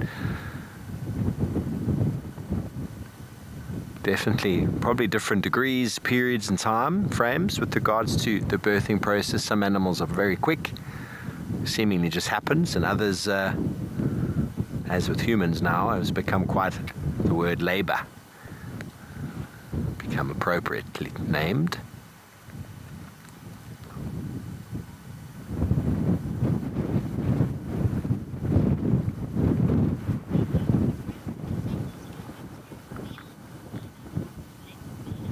Well, our little one is having a nap, as suggested.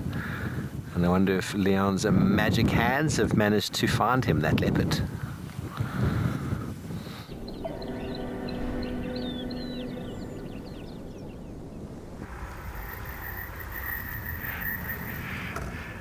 Thank you, Steve. Oh, what a delightful thing to see, a baby rhino. Aren't they the most adorable creatures? Yeah, we didn't find anything actively to follow up on those leopard tracks, because he had crossed the boundary into the neighboring property. But I'm so embarrassed that I couldn't remember the name. I suddenly went completely blank.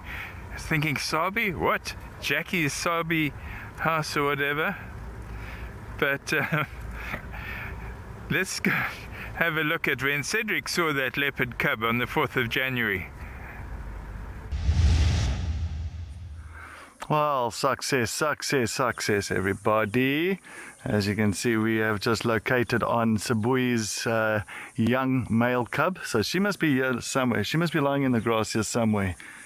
But yeah, typical for a leopard, nicely up in a tree like this. A nice little viewpoint for them, a nice advantage point as well. And it's a bit of a humid day today. So on top there on this tree, he's got an absolute lovely little breeze that's coming through.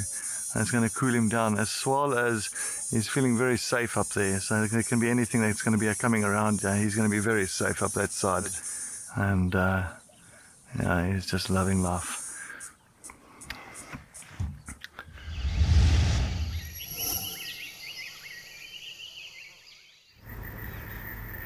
Wow, that sounds like a really special sighting.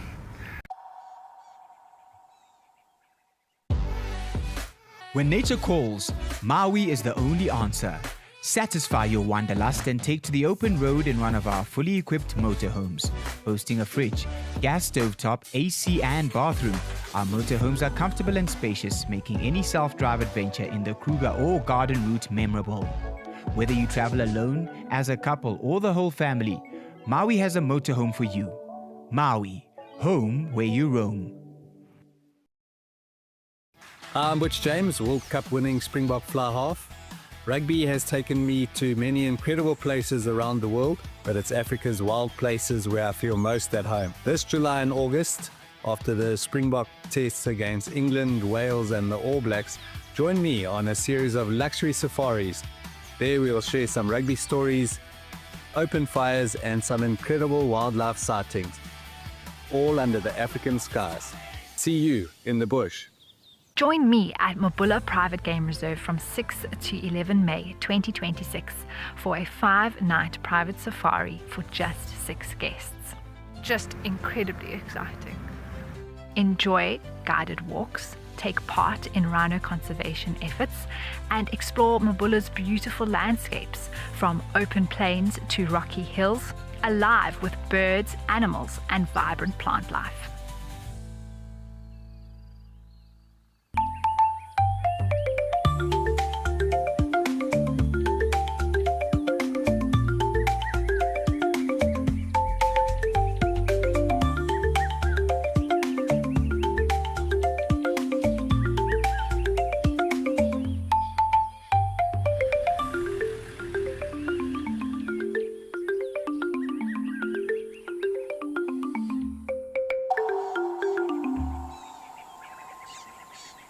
When adventure calls, answer with Brits. Take on Southern Africa's most breathtaking landscapes from behind the wheel of a fully equipped 4x4 or SUV. From tents and bedding to a fridge and full kitchen gear, everything you need is already on board. And with 24-hour roadside assistance, you're free to go further and explore with confidence. Open roads, total freedom, no limits, just the journey ahead. Brits, equipped for adventure. Our rain covers.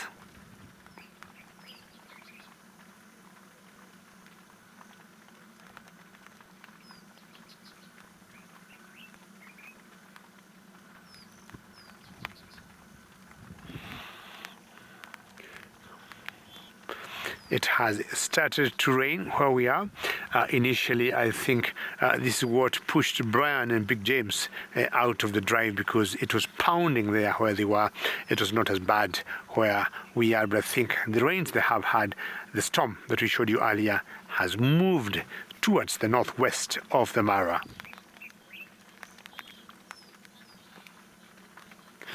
It's getting a bit grey here, but I think Steve's world is sunny with a baby rhino.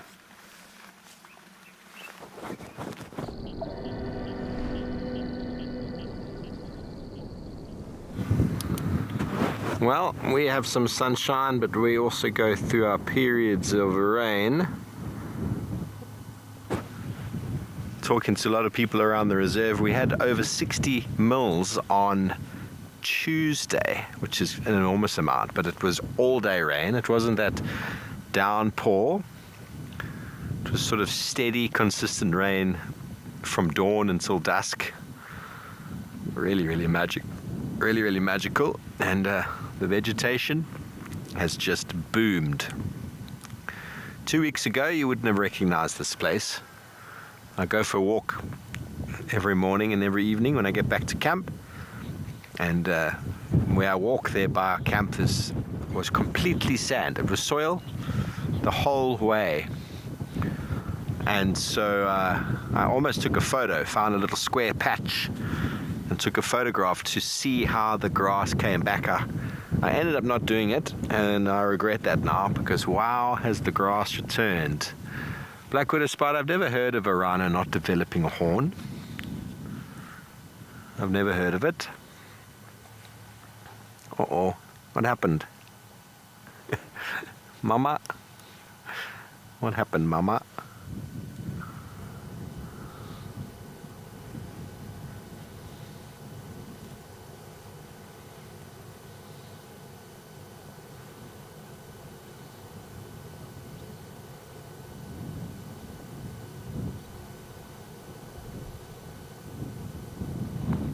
See, that one's only a month or two old, and already it's got the horn developing.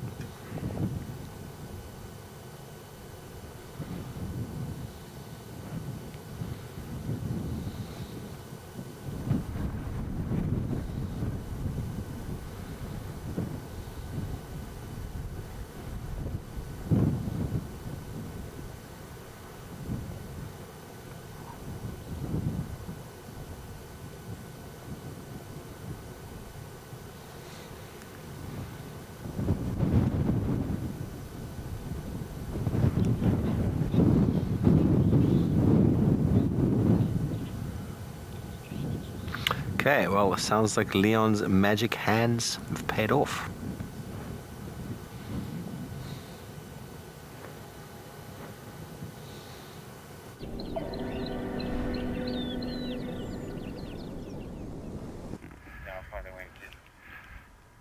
Go. Well, we were just coming through this crossing of the Mruati at Treehouse Dam, hoping for some lions. Hardy-dars were shouting, and they were looking down. I thought, are they shouting at a lion maybe? But the lion is on the wrong side, because the hardy-dars were north of us and they're south of us. But I think it's the two Nzenga males, probably. Definitely the one that has his back to us is a male, and I think the other one just to the right is probably also a male.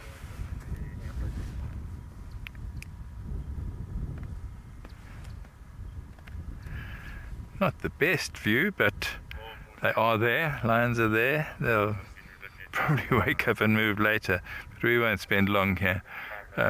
Space is not very, very great here.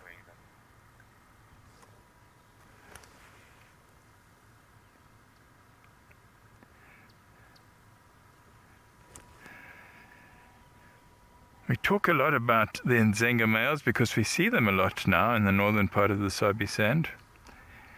2 years ago I was on MaraLIVE and they were being seen quite a lot there, but they got ousted from that area by some younger, maybe even bigger males, the Gijima males.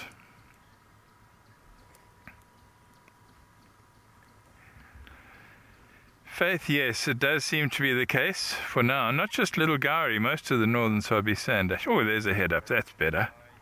That's much better. Thank you. 2 heads up. I wonder if they heard something. I wonder.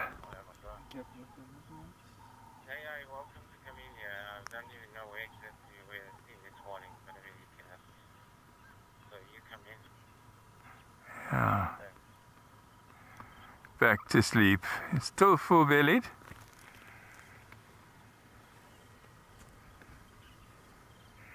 They obviously heard something because both of them lifted their heads pretty much at the same time.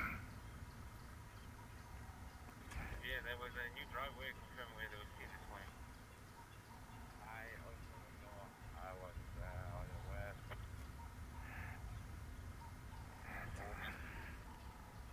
Always nice to find lions, but when they're not particularly active, they're not the most exciting. They are magnificent creatures though, these 2 old males. One somewhat bigger than the other.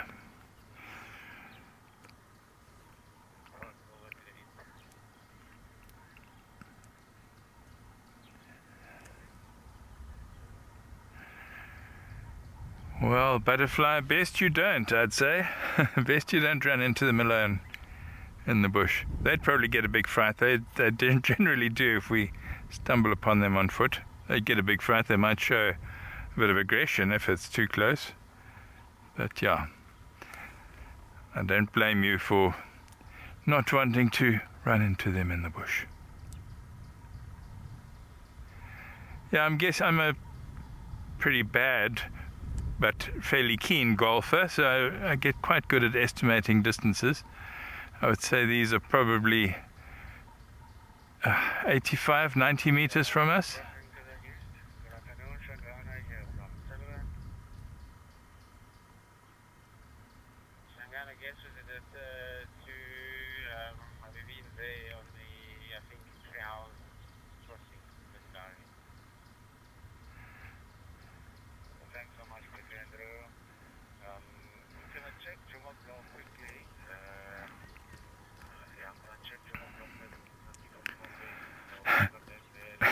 Kimberly Lopez. Yeah, I could be forgiven for thinking you were talking to me, but I'm not handsome, so you're obviously talking to the Nzenga males.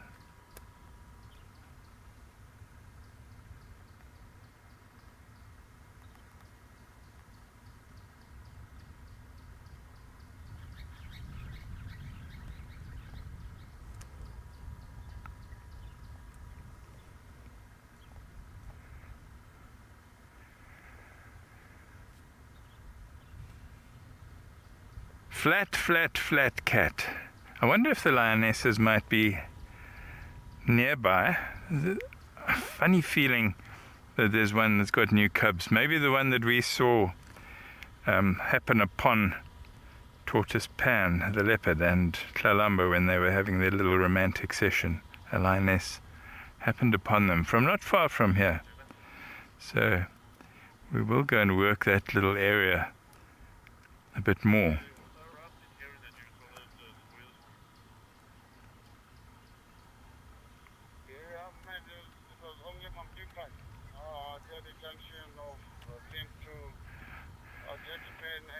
Shall we go and have a look at a highlight of that little sighting with those leopards and that lioness? Look who we have here. That's the tortoise pan male. And he's not on his own. He has company, who many of you know, Tlalamba. But she's out of sight at the moment, resting in the grass. So it's a mating pair. People, lion behind you.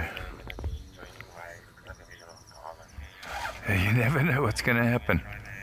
But that's how that male leopard heard her from his state of slumber. I mean, she's been walking so quietly. Is she the only lioness here? I'm not sure. But I don't know if what she sees right ahead, if the male leopard is still nearby.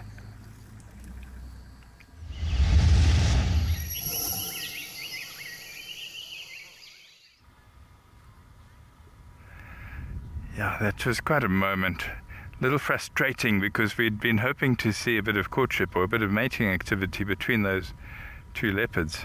And we didn't really get to see Tlalamba. But anyway, brief dramatic moment, no harm done, and all returned to normal once they went their separate ways. But it happens a lot, you know. I think leopards encounter lions on a pretty regular basis out here. And mostly, if they're wide awake, or at least alert when they wake up, they get away fine. Piece 2, yeah, actually we think, yeah, we're not going to stay with these males because there's nothing happening. They are far, they're comfortable in the shade there. We're going to go and have a look around, see if we can find any sign of them nearby.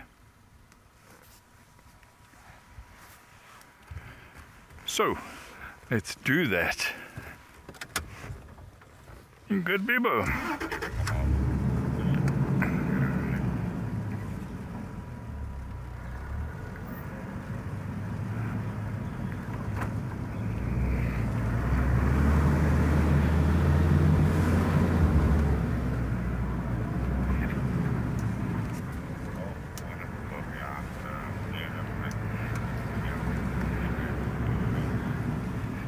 Driving a little bit into the sun, but we're going to turn shortly.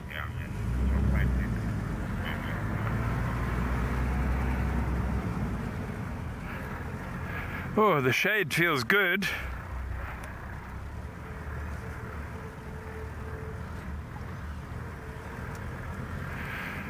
Okay, let's go over to Sandringham and see what Amy has for us in a tree or on a tree, or what tree it is.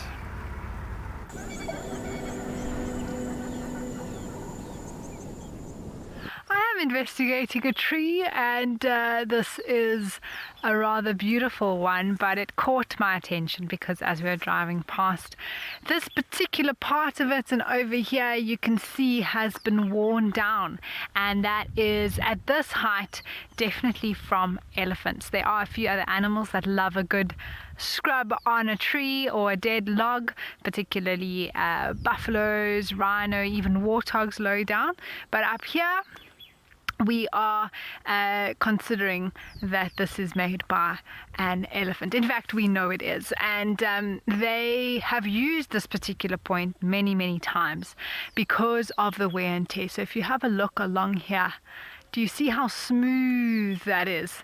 That is not someone that's come with sandpaper and varnish to make it so shiny, but it is actually the use of this particular point. It juts out of this tree quite nicely, this jackalberry, and is clearly a point where as the elephants come up from the river's just behind us here, this is just a natural spot for them to come up. There's a bit of a pan as well that's full with water, and they come up and they use this as the perfect spot to get to some hard to reach places. I think it must feel quite nice. Shelley, you want to know if I've seen any leopard orchids? I most certainly have. I did look at this over here, but it's loose. So I'm not sure if it tried to grow in here at some point, this plant, but its roots, it's not attached to anything, so we'll just leave it there. But yeah, I have seen there's a few trees with them in, and it is a spot where maybe a baboon would come and poop, and the poop would drop, or monkeys or whatever would even birds would drop into like a hole like this, and then a plant can take root, and that can be anything from a leopard orchid to a type of mistletoe. There's a few different plants that can either be parasitic or just epiphytic in nature. All right, well, we are going to hop over to the vehicle and send you over to David to find out if there's any leopard orchids in the Mara.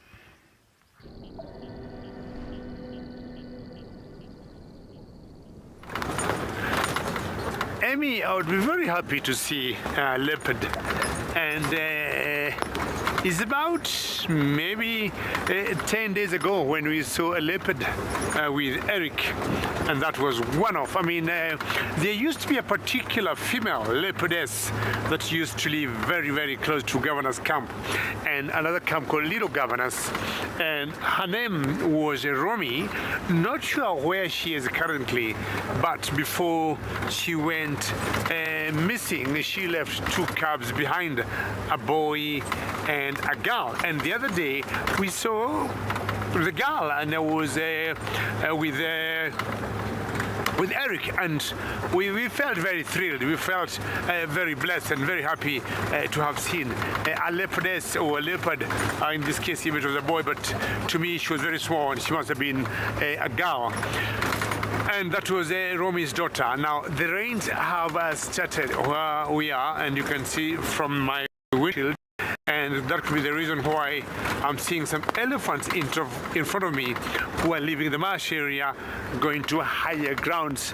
And I've said a few times, if they tend to spend the whole day in the marsh area now, which is very waterlogged, they need to leave and go to areas that may not have lots of water, to avoid them getting foot rot or any other infection on their feet.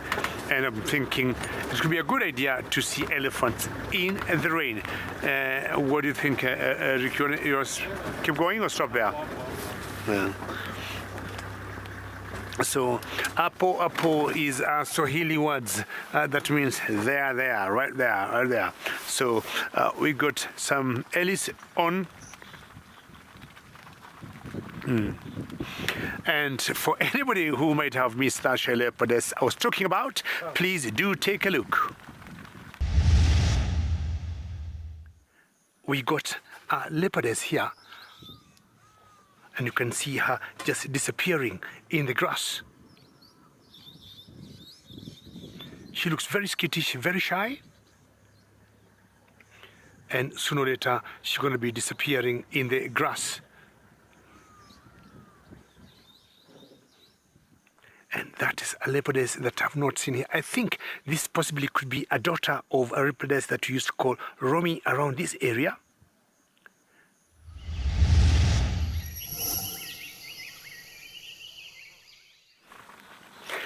That was Romy's daughter. Not sure where Romy is. I haven't heard even from the other chaps across the other side of the Mara.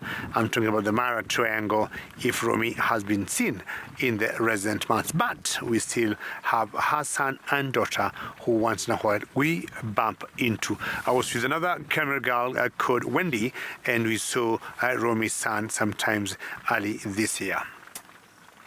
I think brilliant idea to see elephants in the rain.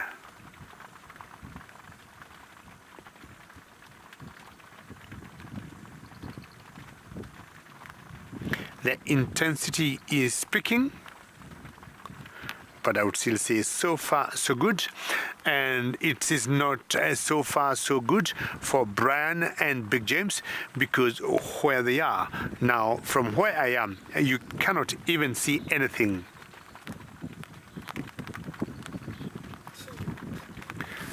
Will you see what? Ben, sorry, I didn't know even what you was asked.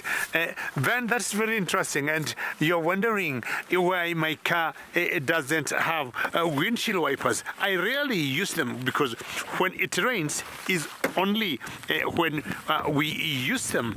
I mean, that will mean we'll be heading home, but if Eric, you come here for 1 second to the windshield, I would want to show Ben my windshield wiper, which I will rarely use because it will mean the rain is very big and then it kind of makes a lot of.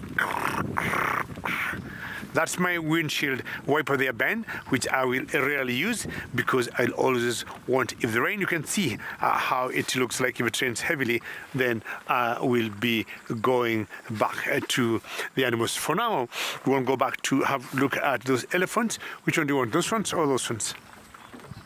Okay, Eric still prefers the elephants in the rain there.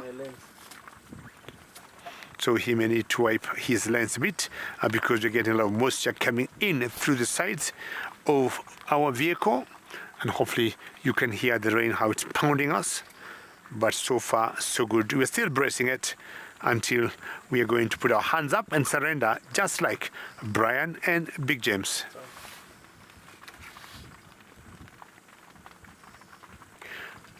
Look at the beauty of the Masai Mara National Reserve.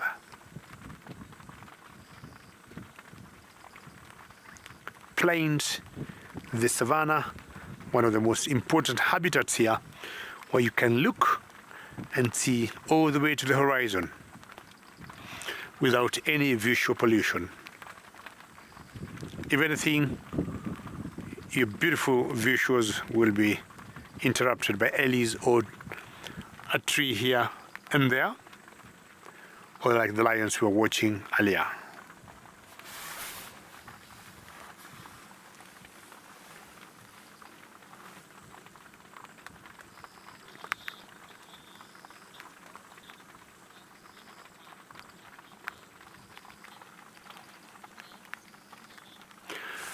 Really, most pachyderms, I mean, all the milk I have seen in general for the wildlife animals here is white.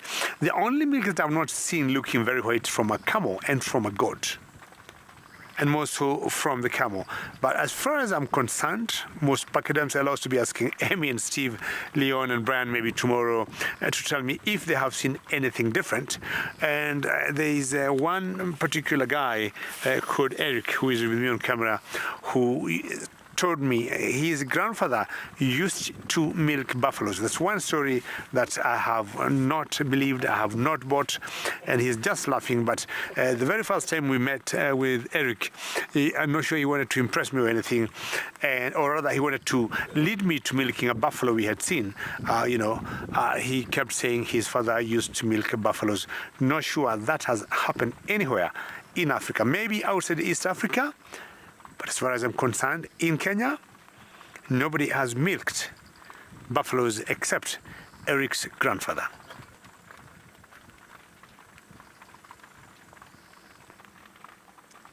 Eric, there's no way I'm going to buy that story, not today, not tomorrow.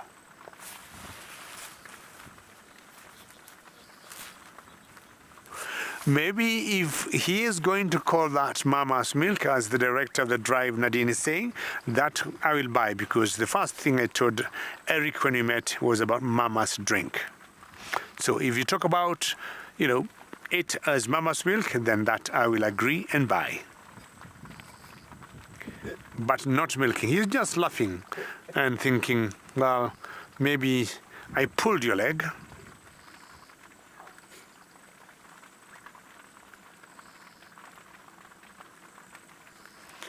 So in the background there, that big wall of rain you see, that is where Brian and Big James are bracing the reins. Currently you can hear them on the rooftop of our vehicle.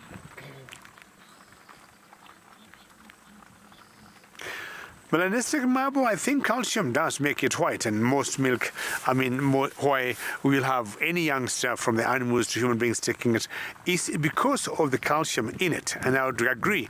And you're saying maybe calcium makes it white, melanistic marble. I would agree with you.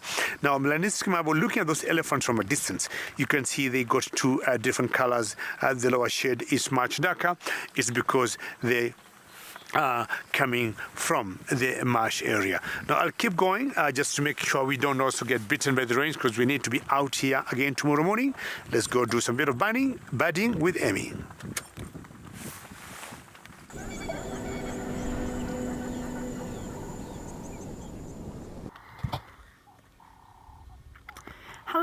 everyone. Yeah, we are doing a bit of birding. We've arrived here at the airstrip that has been recently mowed, which means that it's a bit more open. Now, generally this area is kept open, of course, for planes and that sort of thing. So it allows us to see very nicely, especially these little crowned lapwings that are present at the moment. There's also some starlings, and the lighting is quite pretty at this time of day.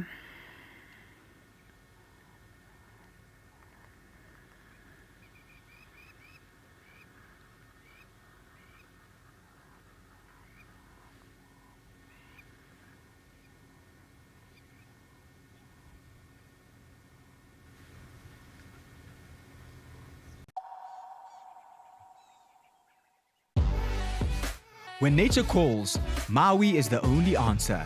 Satisfy your wanderlust and take to the open road in one of our fully equipped motorhomes. Boasting a fridge, gas stovetop, AC and bathroom, our motorhomes are comfortable and spacious, making any self-drive adventure in the Kruger or garden route memorable. Whether you travel alone, as a couple or the whole family, Maui has a motorhome for you. Maui, home where you roam. I'm Butch James, World Cup winning Springbok fly half. Rugby has taken me to many incredible places around the world, but it's Africa's wild places where I feel most at home. This July and August, after the Springbok tests against England, Wales and the All Blacks, join me on a series of luxury safaris. There we will share some rugby stories, open fires and some incredible wildlife sightings, all under the African skies. See you in the bush.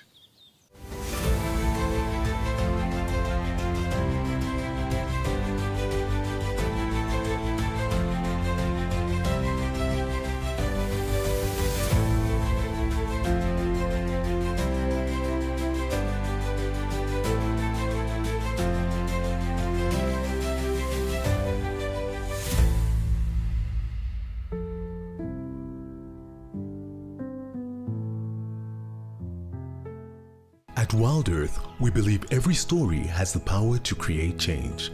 That's why we've launched the Wild Earth Impact Foundation, a non-profit dedicated to conservation and social impact.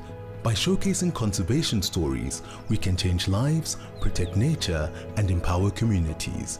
We have partnered with Empowers Africa to accept tax-deductible donations from US donors. Your donation will help fund critical programs that support our mission. Join us and be part of the change. When adventure calls, answer with Brits.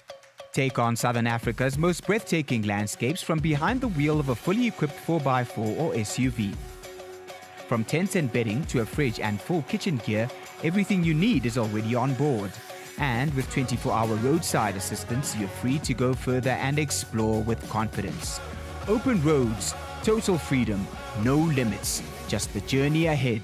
Brits, equipped for adventure. But yeah, we saw a leopard. We had monkeys alarming in the river, near the river. Just seeing where this bird lands. It's a long-tailed paradise wider. And I was sort of like, okay, well, let's drive the airstrip because we can't get closer to the river. Next thing, this creature came sprinting out across this very airstrip, and it was a leopard that was moving very quickly. She didn't want to be spotted. Can we try and get that bird maybe, Cam? Let's see, it's just on top of the tree there. Oh, it's coming.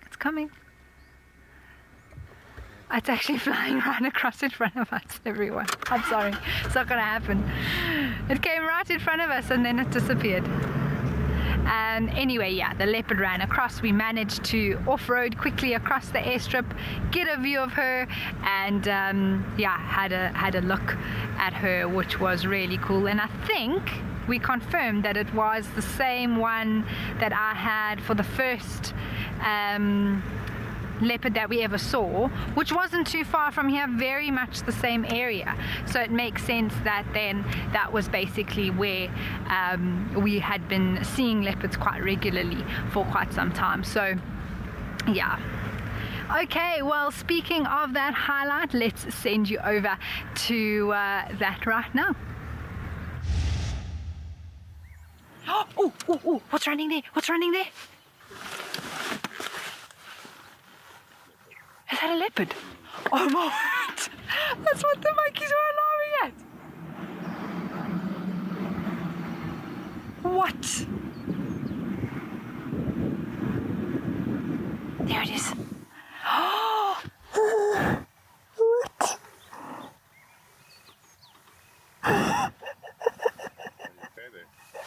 No, I'm not Gerrit. I'm not okay. I'm not okay. I'm forward. Okay, let's go forward.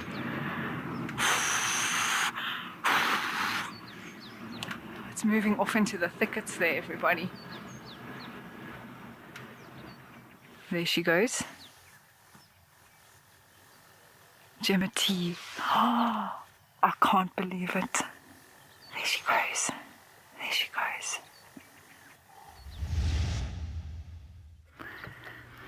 I was not okay, everyone. I was not. It was such a shock. I mean, you go around hoping that something that's making the monkeys alarm will pop out. In your heart, you're hoping it's a leopard, and then it happens and you just can't believe it. So, yeah.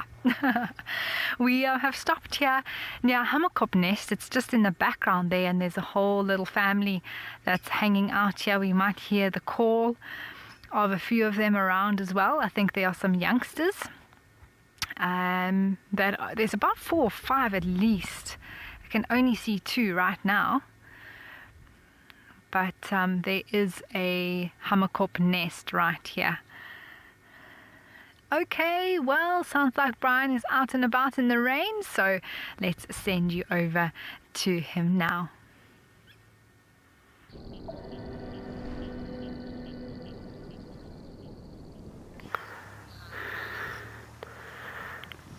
Hello guys, good afternoon. Welcome to SafariLIVE. We are here. I'm Brian. We got James on camera. We are very excited to have you. We have the Rongai Pride here.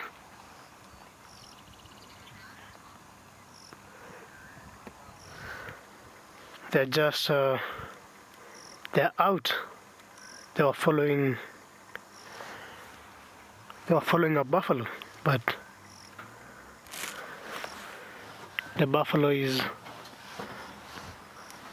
gone.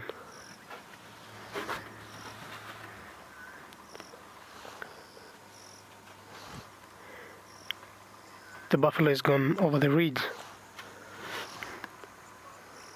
But they still have hopes.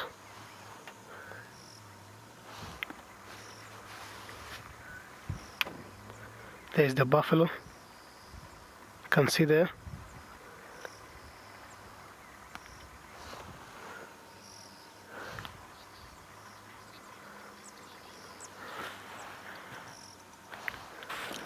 We'll be here watching what's happening.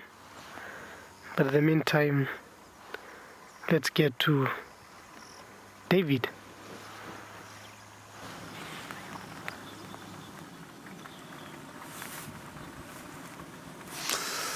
Wonderful, Brian, for coming out again and breathing the rain. Congratulations. I mean, I got Ellis that I was talking earlier. They came from the marsh area, and either they're too wet, they're trying to dry themselves up.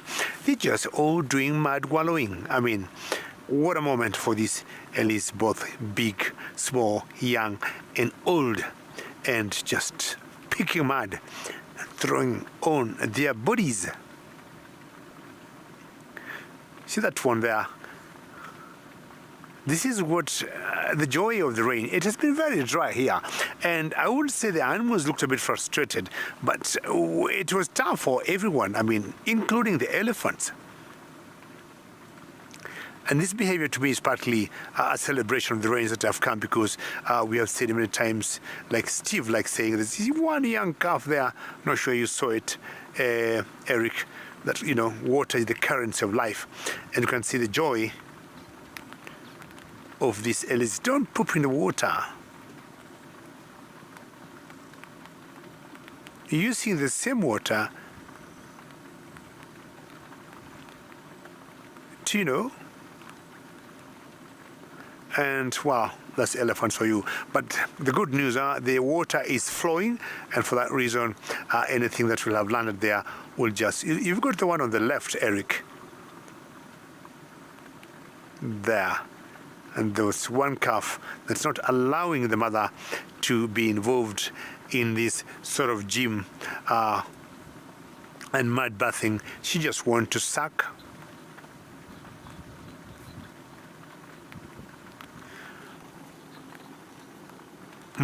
Mud wallowing is something very special, Oscar, for many animals.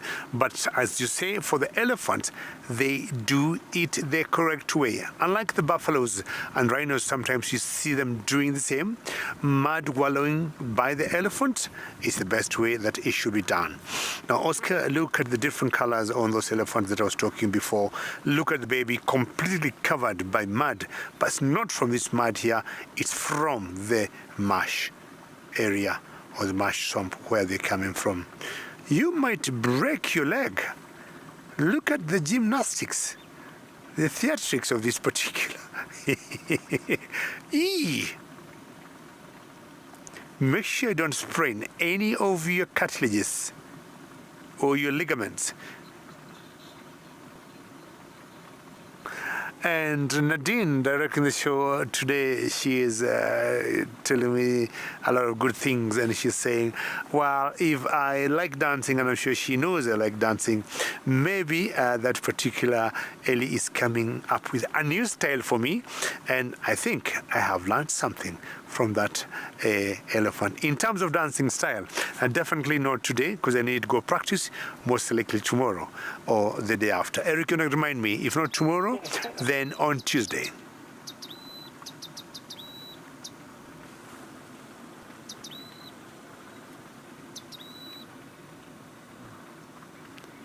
Elephants any time. Look at those two there that are mounting on each other. They're the end of the bank.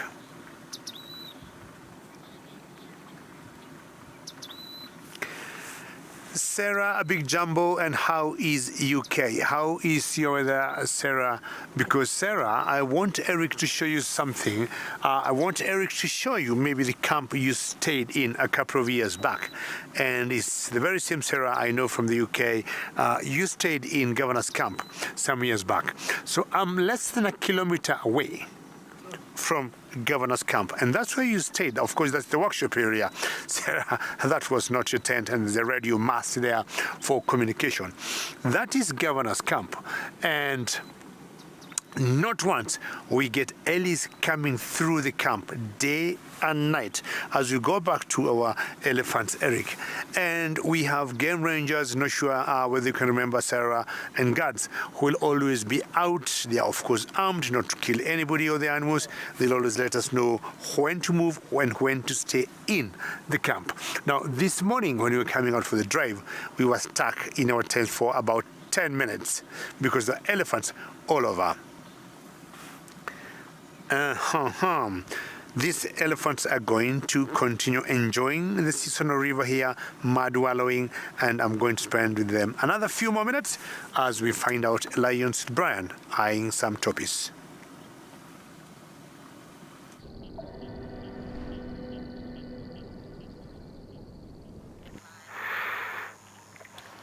Welcome back. We're still here with the lions. They're looking at the toppies.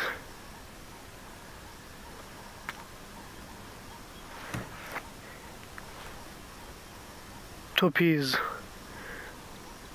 There are a lot of toppies around, but it's pretty hard to hunt them. That's why they prefer bigger animals like the buffaloes. Toppies are very fast and very cautious. The buffaloes are more slower. More so these the old boys, the retired soldiers. They are more slow, and some of them are injured. That's why they will always prefer to go for the buffaloes.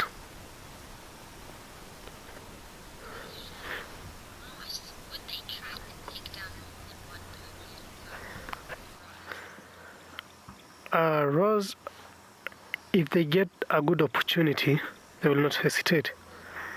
They can kill as many toppies as they would when they get a very good opportunity.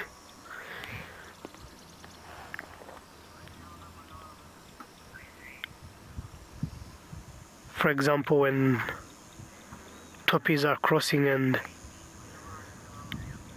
they are trapped on a bank or somewhere, they can kill a lot of toppies. Not for food and only and also for fun.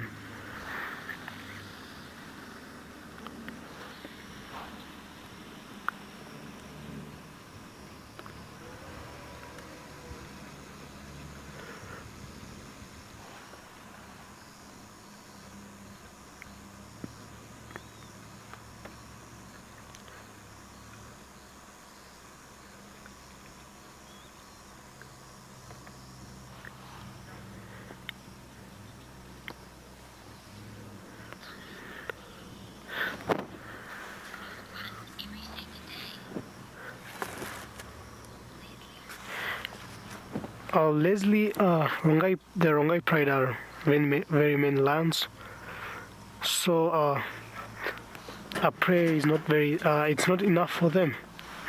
I'll be changing the angle. Let's see what the cubs are doing.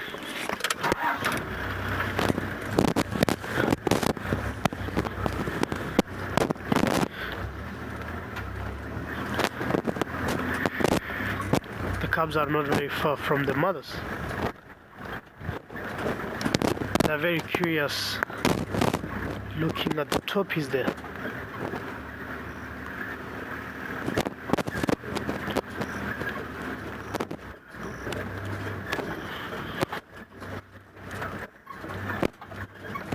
We'll be here checking what's happening.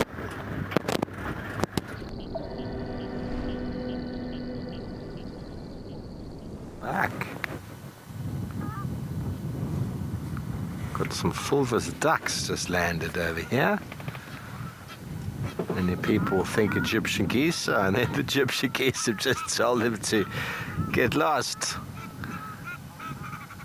Was it very nice?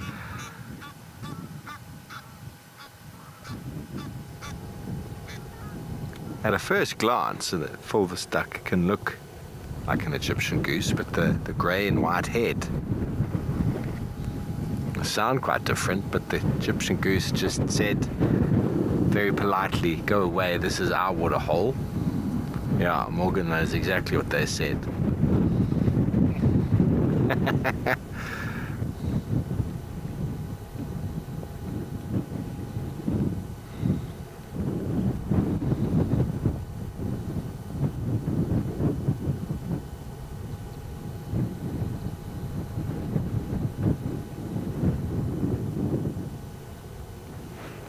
Sitting with the plains animals of Amakhala.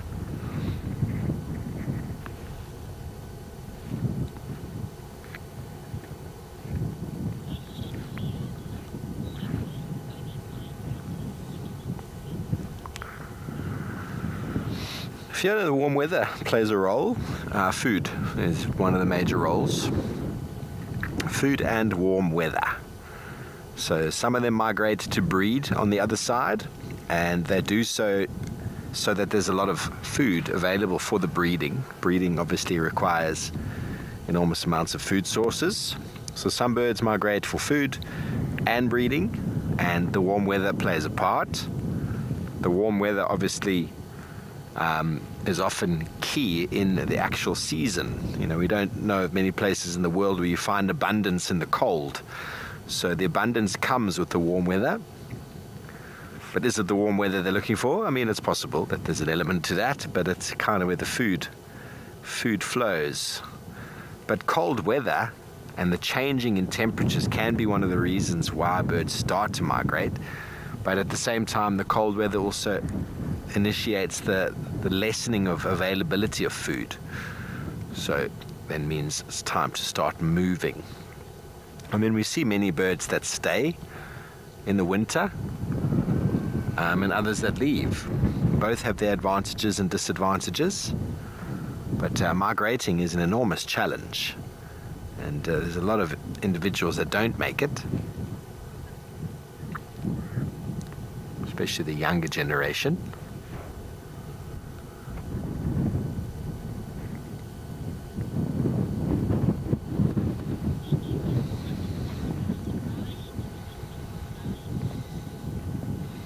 Okay, well, let's go back over to the cubs.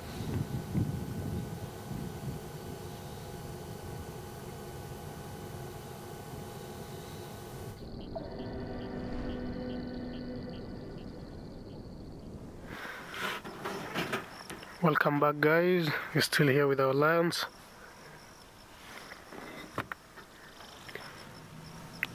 They are walking towards the mammals.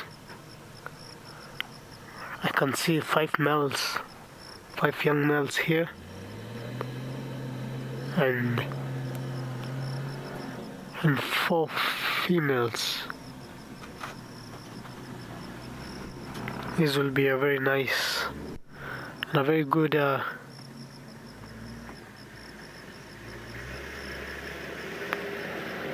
lions.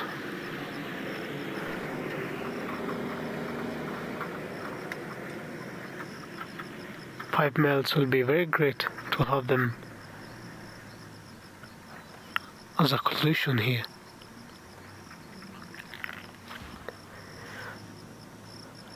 Well, is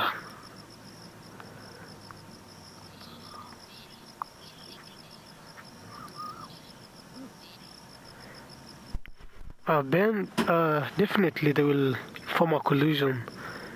They are all brothers and they will stick together, and they will be grown males. They will stick together. We always have one cub, the pride.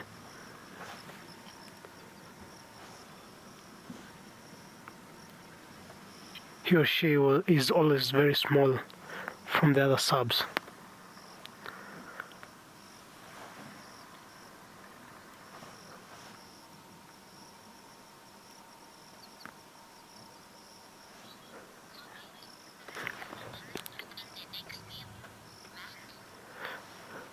Mac? Yeah, they're just checking around. I think they had something. That's why they're just turning.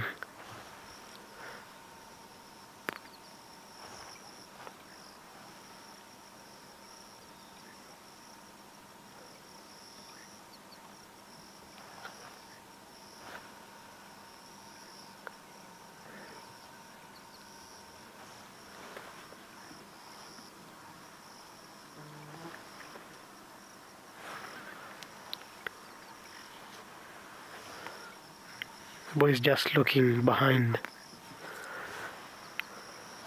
I'm not sure what they're looking at, but it seems like they had something.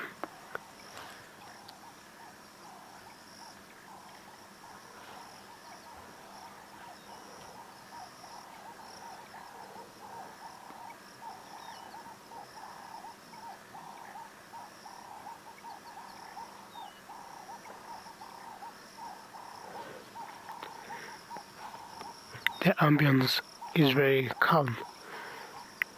Birds, crickets.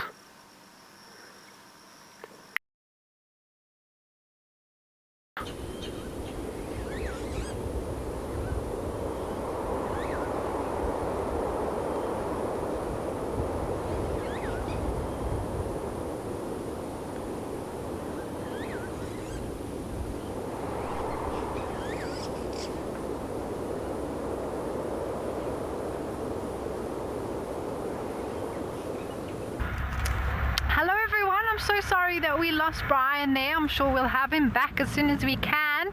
It sounds like an amazing sighting there with those lions. And yeah, we have basically crossed back over the Timbavati and are making our way up to Old Auckland Road now. And I was just saying how beautiful of an evening it is. It started to cool off already. The temperature, the sun isn't so hot anymore, and I'm looking for some elephants. We had one walk out, but just headed straight into the Gowrie bushes, and we couldn't even get a glimpse of it for you. And yeah, we will be looking for another herd. Hopefully they're often around the marulas on the top, so that's what I'm crossing my fingers for. And just remember that tomorrow afternoon, tomorrow is the 1st of March, everyone, in case you weren't aware. Can you believe it? February is all but a few hours from ending, and tomorrow afternoon we are shifting the afternoon drive to 30 minutes earlier. So yeah, it's going to be a hot one tomorrow. Oh, there's an elephant. It's going to be a hot one tomorrow, but we'll make it through even 30 minutes earlier. And so that will be 3:30 Central African time will be the sunset safari. Just let me, I think you'll have a gap up here, Cam.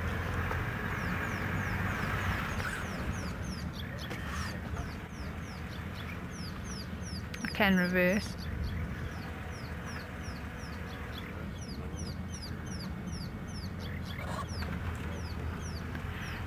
Is underneath the marula tree, but it may very well move, but at least it's an elephant. There we go.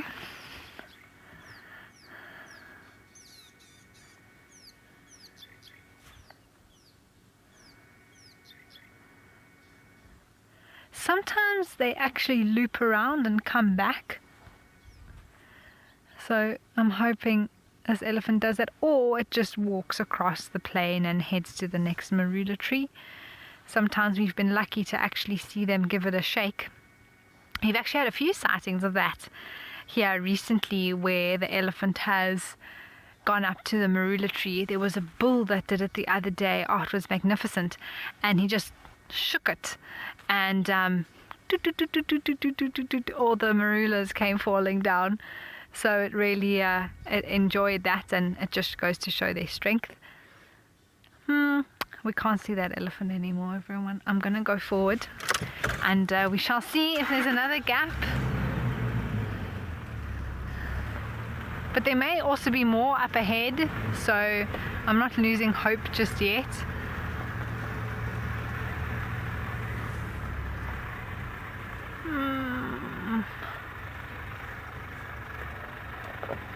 No, I don't think we're going to see that Ellie again, everyone. Sorry. But, like I say, there's a lot of marula trees. There's a lot of chances that there are other elephants that are up ahead.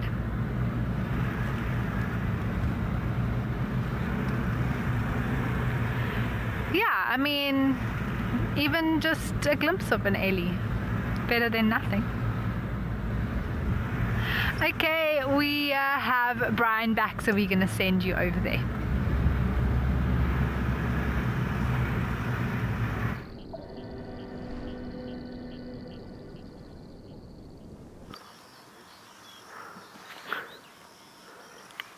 Here we go again, guys. We're still with our lions. They look very alert. You can see their ears. They're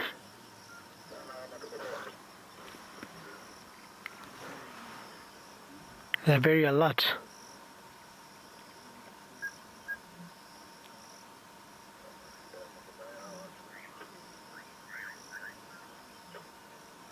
They can hear the lions roaring around.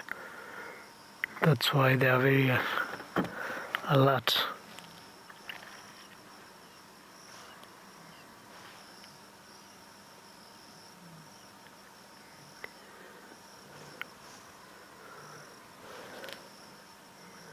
They also need to be very careful because there are some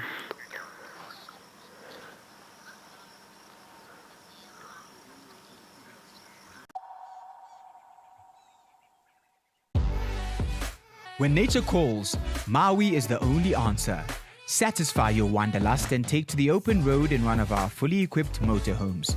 Boasting a fridge, gas stovetop, AC and bathroom, our motorhomes are comfortable and spacious, making any self-drive adventure in the Kruger or garden route memorable.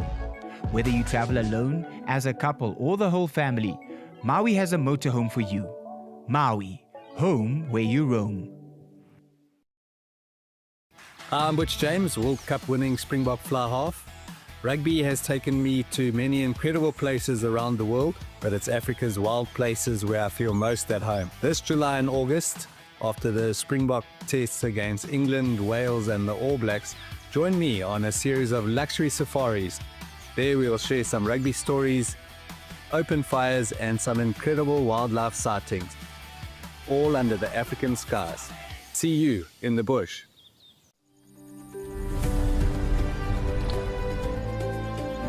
Bada bangsh, bada boomsh.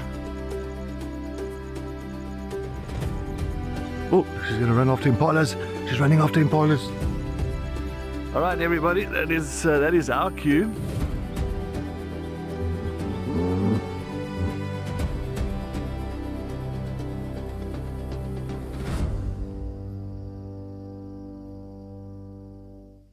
The Wild Earth Impact Foundation is a non-profit that uses the power of wildlife storytelling as a force for good. We create sustainable development projects that showcase conservation stories, empower people, and inspire environmental action. As a registered South African PBO, you can make a tax-deductible donation to the Wild Earth Impact Foundation.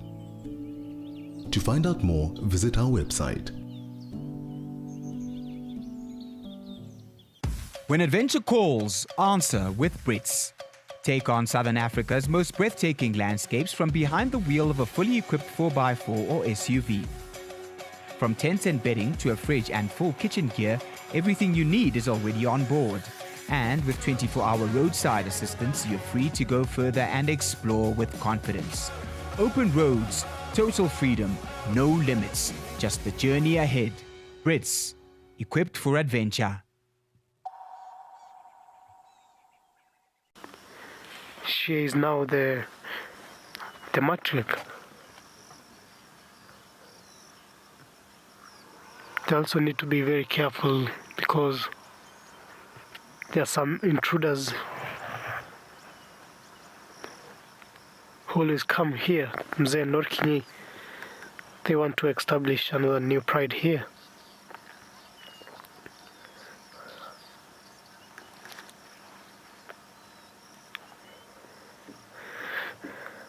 We'll be here watching what they're doing, but at the moment, let's get back to Amy. Let's see if she found the Ellies.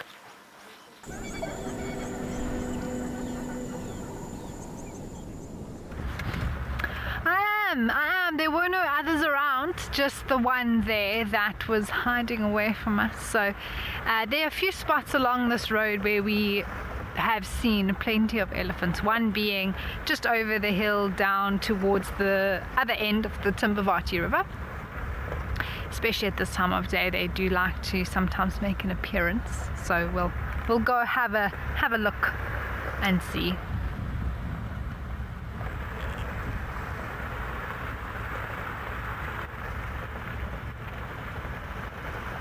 But this is also the time of the day where things like cats, other predators start to get moving. Not so much hyenas, I would say, a little bit later on, especially here at Sandringham particularly. Oh, Franny, yeah, so that's coming up on Wednesday, the 4th of March. Myself and Kerry, who is going to be at Sandringham. My last drive here is tomorrow afternoon, and then I'm coming back just to do the fireside chat with her on Wednesday evening, 7 p.m, straight after the Sunset Safari, and we are celebrating World Wildlife Day.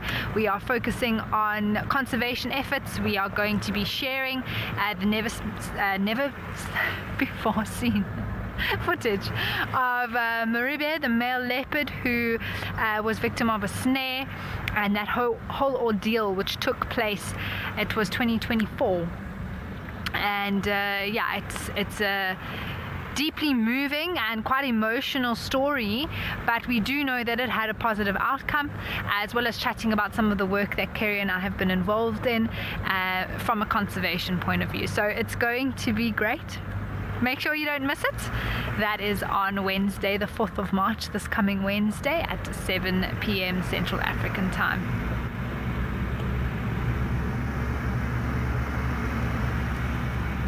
And it's always nice just to sit around a fire, you know. One of the great things about being on safari, coming back in the evenings and being able to sit there and chat and enjoy.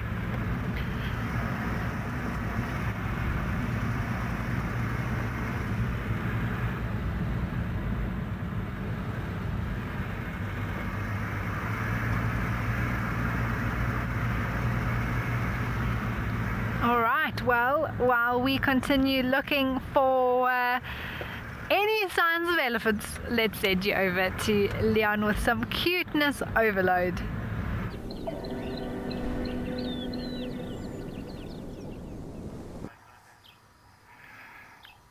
Cuteness overload indeed. How is this? Wow, first time I've seen these little guys.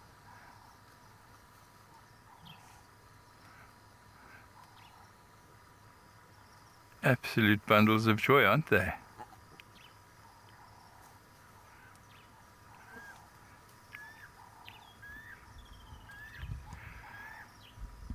But sharp, spiky little bundles of joy. Where we are, the signal's dodgy, so I hope we don't lose you at any point. But look at these things. When I say spiky, those claws and those teeth will rip your skin right open.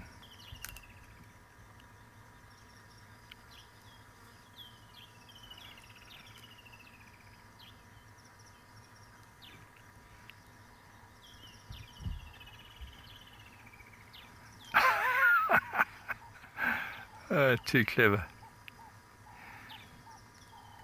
Who needs toys when you've got a weeping wattle tree to play with?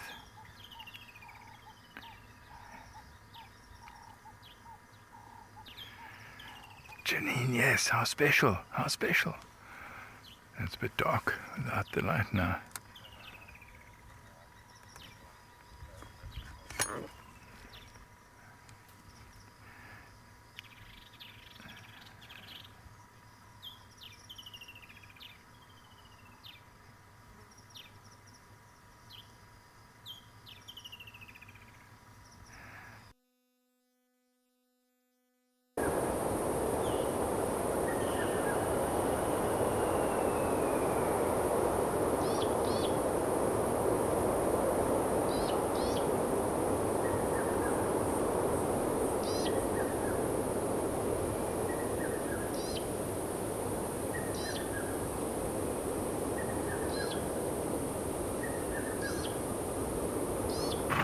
Well, sorry about that, everybody. Sometimes cuteness can break the internet. It happens. We've arrived back at our caracal area. See if we can maybe get some movement.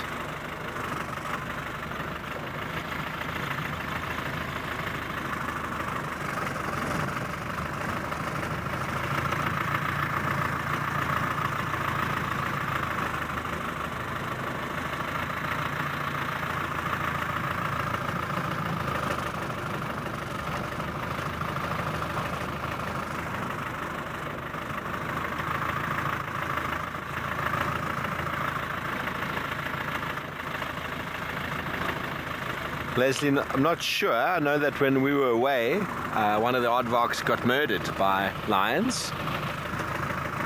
And the sightings have become a little bit less. It has been summer, so the aardvarks would be more active in the cooler times of the day and later at night. But we've seen lots of tracks, lots of activity.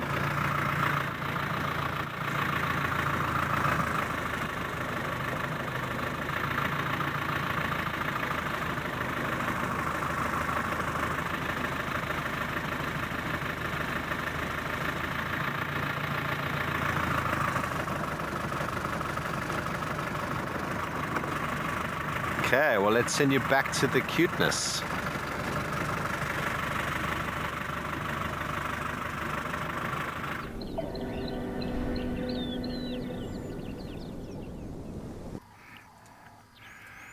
Thank you, Steve. And sorry you lost us earlier. As I say, signal is intermittent here. But wow, what a sighting. I'm going to try not to move, rather let them move, because they are moving quite a lot. And expending a lot of energy.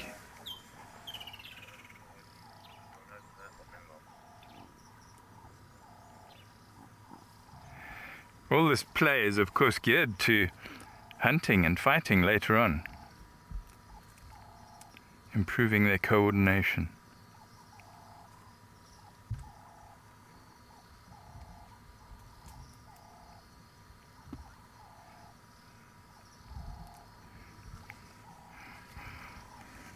Fiona, they're actually not that far away. They don't need to be with the pride the whole time, but by patrolling their territory and making sure that they advertising their own presence in the area, that is part of their duty in keeping these cubs safe. Because if they don't do the patrolling and roaring and scent marking, etc., they're not really doing enough to keep them safe. They're not doing enough to keep the others out. Other potential rogue, when I say rogue males, I mean other males that might be looking to stake a claim here. These cubs' survival depends very much on those Nzenga males doing their job as territorial males.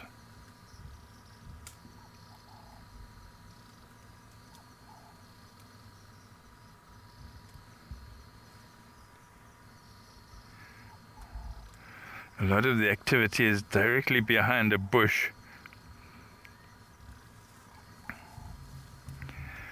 As far as we have seen, there are 6 cubs so far. 6 cubs, 2 lionesses with them here, and then another lioness on the road. I'm not sure of the gender breakdown of the cubs yet.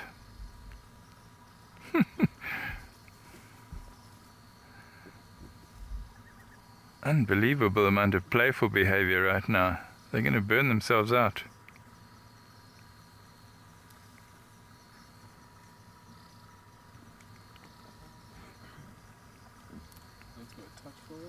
We can try, yeah. Let's see. I'll just stay on that camera.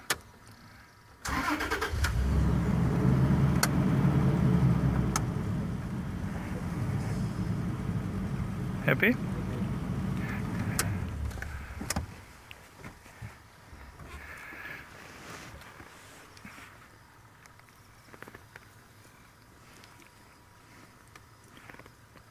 Speaking with Amakhala with my clan, stand by for Tolan.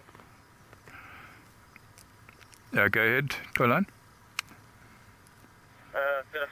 Confirm the location for me.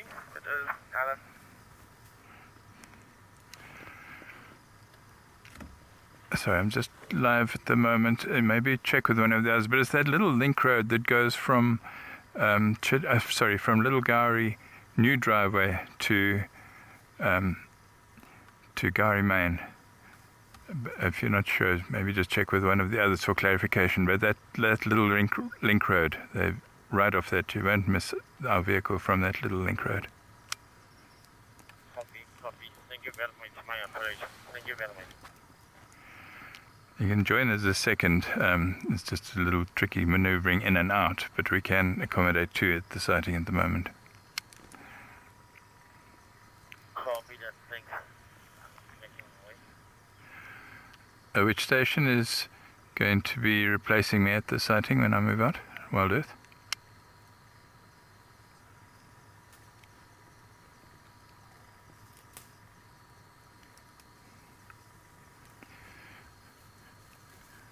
We'll stay while we can. Certainly don't.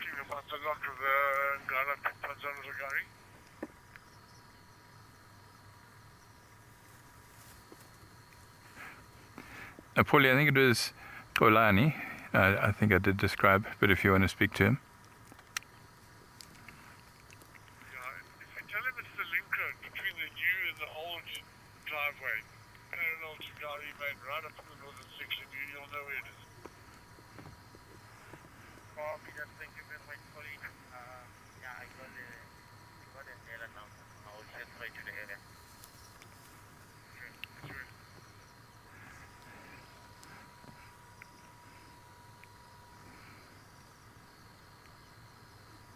Are you all having fun watching this? We are. We really are.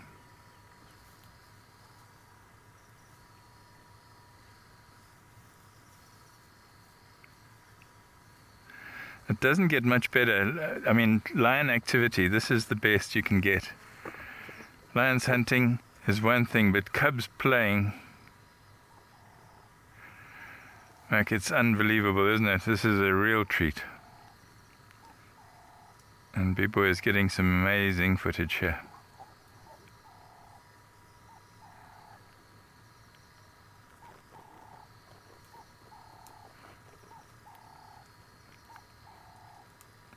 And I'm so glad that a lot of guests from the various lodges in the area have got to see these. I saw how excited they were. Saw their faces when they left the sighting. It's just, that's one of the great things about guiding, is seeing the absolute joy on people's face.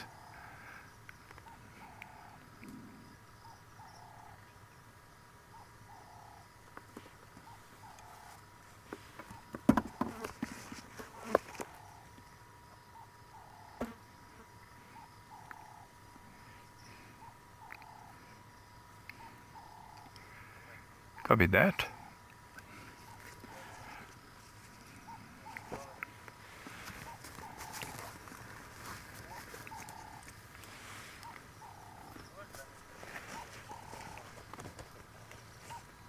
I think we've really had the best of this. This was absolutely 5-star activity for those minutes.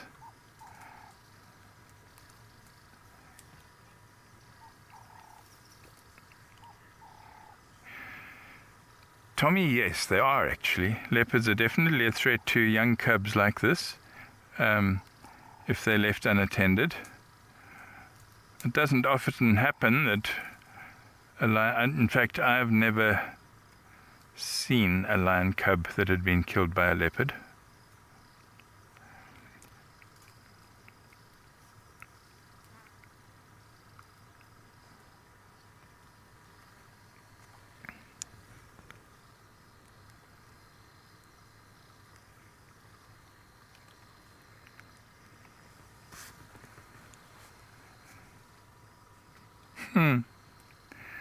We are absolutely loving this. It's just so good.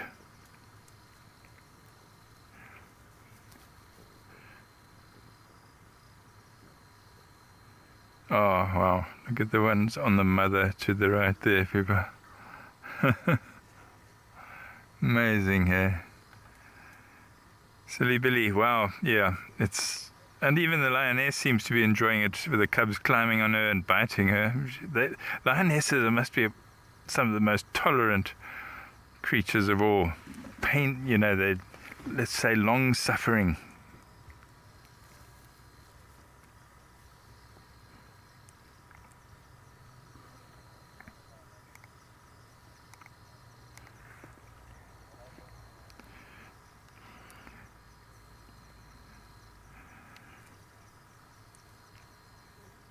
Which station is still on standby for this Ngala sighting, the Mapimpans? I know Skulile did pull his name out, so it was only myself who was about to join the sun.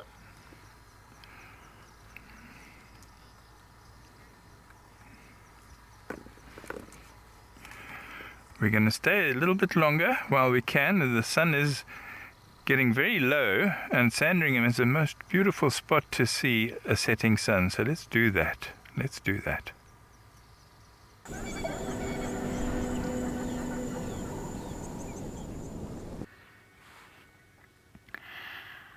Well, wasn't that just the cutest thing ever? My word, it's nice after the sighting like that to just have a moment here, of course, with a stunning sunset at Sandringham.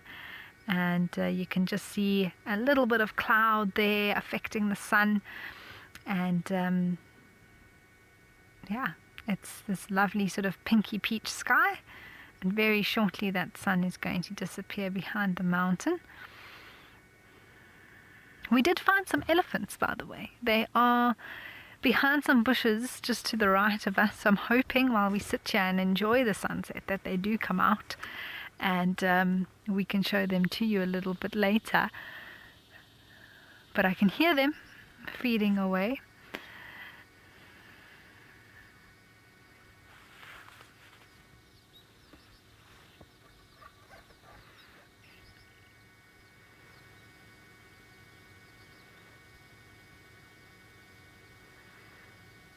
It's incredible how quickly the sun moves when it gets to this time.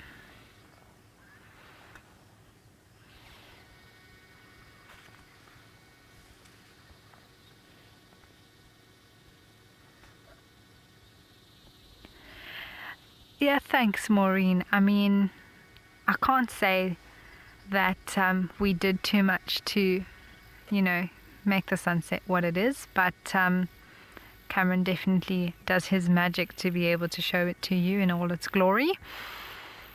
And I suppose I stopped the car, so we'll take a take, huh? Nature just showing off as usual.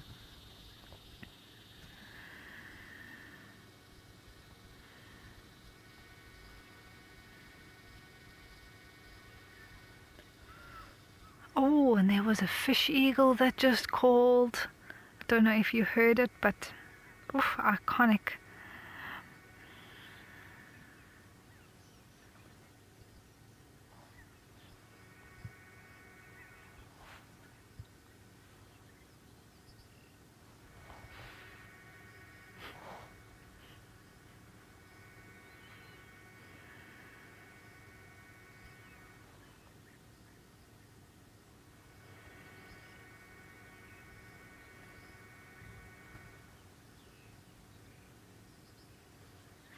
Picky, it is something that, yeah, I mean, it's stunning. There's so many different ways we can describe it, but it really is quite beautiful.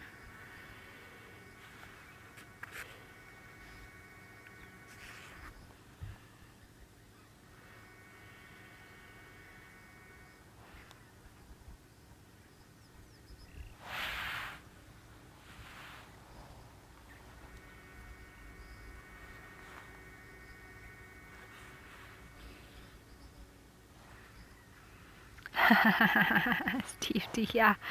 I mean, we have this week especially had a lot of amazing sunsets and even some sunrises. Not this morning, we didn't have a sunrise at all because of the overcast clouds.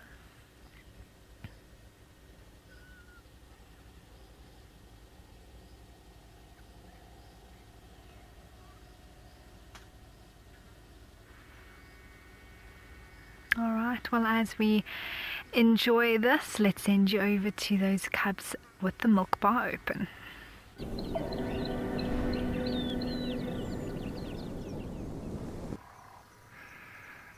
Thanks, Amy.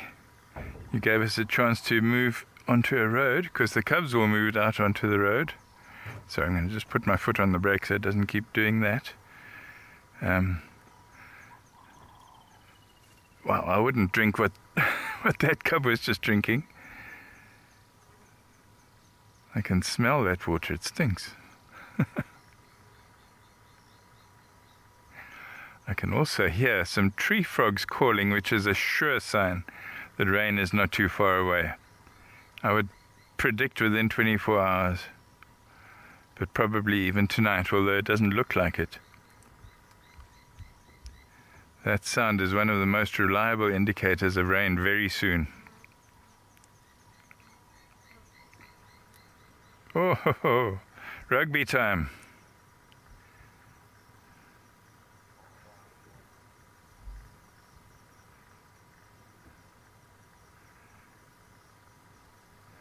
Look at that. She just curled her upper lip slightly. Not a snarl, not too much. Just don't bother me too much, little ones. Ja. Toen kom die van Rolani op. Mama en mijn pa. Interesting face that lioness has got, isn't it? Oh, she's turned it away now. Unusual eyes.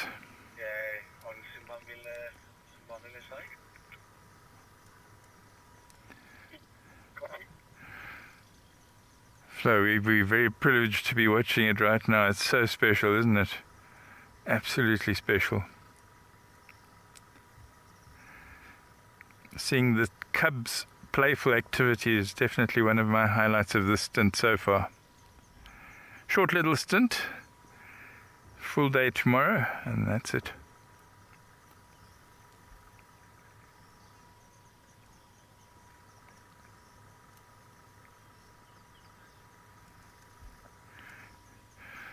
Well, this is big cuteness here, but I believe there's super cuteness in Amakhala as well, so let's go over to Steve.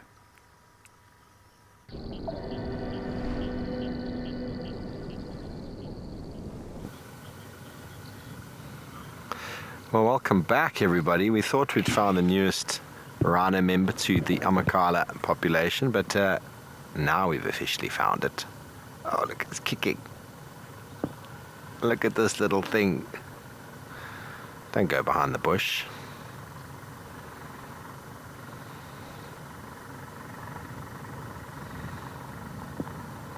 That is a little nunu, as we like to call it.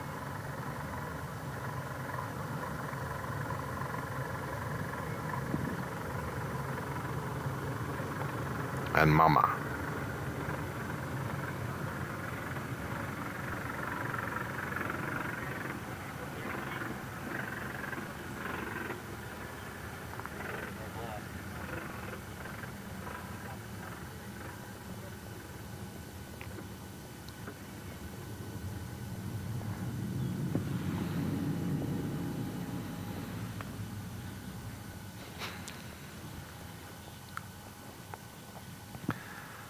That has Veronica day filled with babies and bushes. Not much we can do about the bushes, but give it about 5 minutes. It'll come to the other side. Ooh, what is that?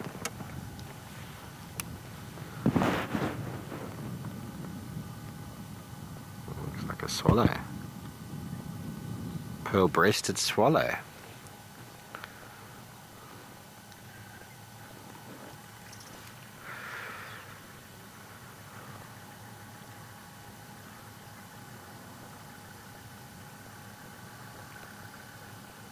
Pearl-breasted swallow, very common down here. They follow our vehicle often.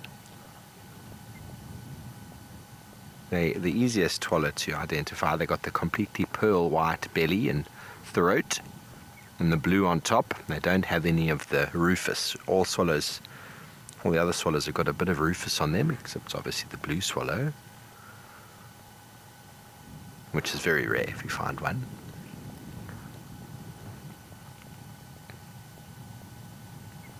And it's nice to see them sitting. They're always flying. They follow our car often. And you can see the shadow.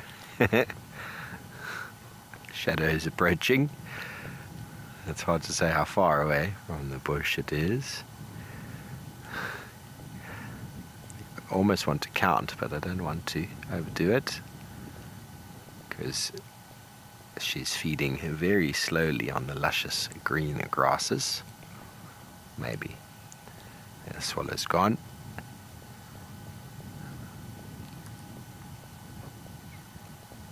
The swallows follow our car as they would the animals, picking up on insects that get disturbed on the animal's passage.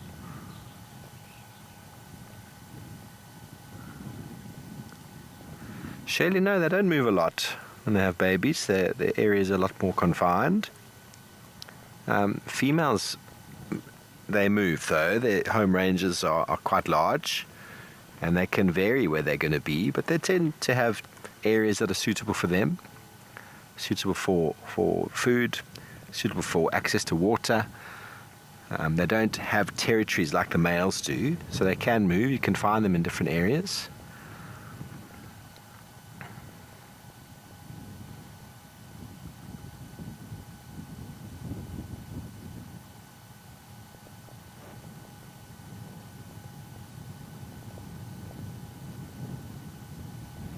Just goes to show how small that swallow was when you consider that bush now that rhino is now standing next to.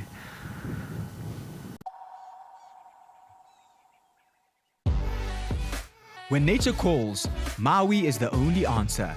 Satisfy your wanderlust and take to the open road in one of our fully equipped motorhomes. Boasting a fridge, gas stovetop, AC and bathroom, our motorhomes are comfortable and spacious, making any self-drive adventure in the Kruger or garden route memorable. Whether you travel alone, as a couple or the whole family, Maui has a motorhome for you. Maui, home where you roam. I'm Butch James, World Cup winning Springbok fly half. Rugby has taken me to many incredible places around the world, but it's Africa's wild places where I feel most at home. This July and August, after the Springbok tests against England, Wales and the All Blacks, join me on a series of luxury safaris. There we will share some rugby stories, open fires and some incredible wildlife sightings, all under the African skies. See you in the bush.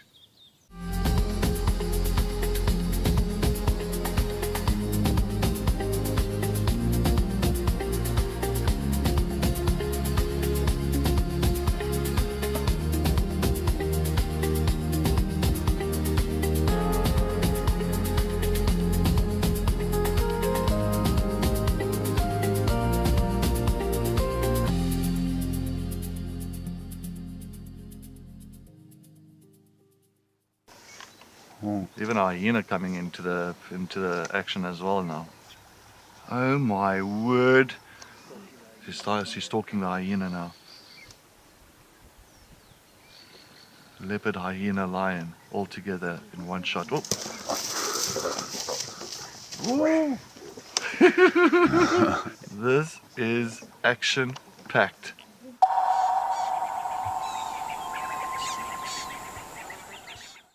When adventure calls, answer with Brits. Take on Southern Africa's most breathtaking landscapes from behind the wheel of a fully equipped 4x4 or SUV. From tents and bedding to a fridge and full kitchen gear, everything you need is already on board. And with 24-hour roadside assistance, you're free to go further and explore with confidence. Open roads, total freedom, no limits, just the journey ahead. Brits, equipped for adventure. It would be completely dependent on milk still. That would be checking out the grass, having a feel for things.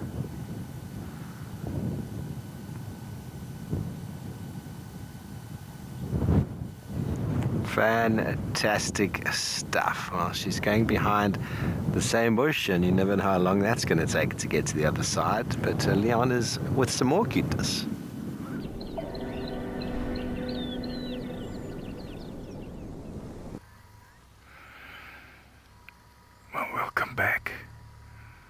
Going to keep my voice very low for now because this lioness came up behind us and lay right next to us. Here she is, less than 2 meters from my knee, and the other one on the road there, or one of the others. There are at least 3 in the area, but 2 of them are the mothers of the 6 cubs. Cubs are all behind us now and in the longer grass again, so we probably won't see them again. Now, there's another vehicle trying to get a last light look at them. So he was parked when he arrived. That lioness was on the road, so I've guided him to go right round and approach from this side, our side. And maybe he'll still get to see the cubs as well. It would be so nice for the guests, wouldn't it, to see what, or some of what you saw.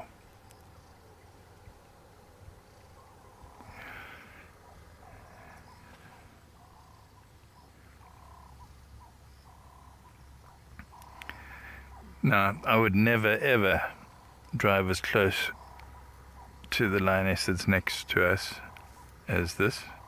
She came. It was her choice to come and lie next to the car, so that's fine.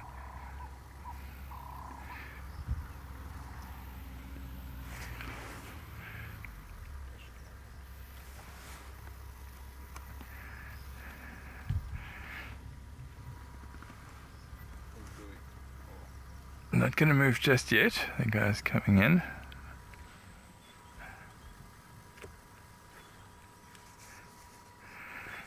Yeah, I think I need to just reposition quickly so the other vehicle can get in behind us. It's amazing. These lions so close.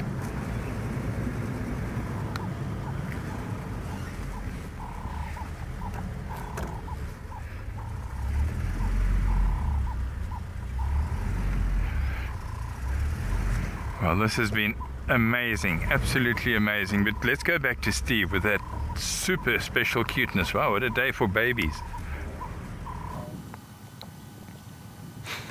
Well, our little one has decided to lie down.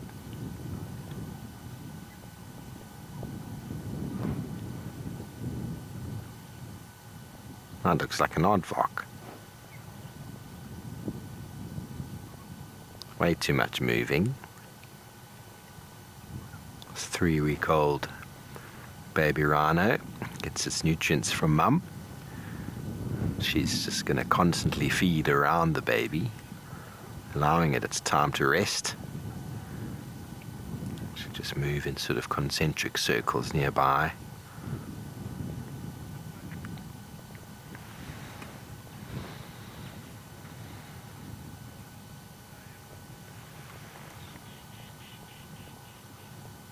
The oxpeckers.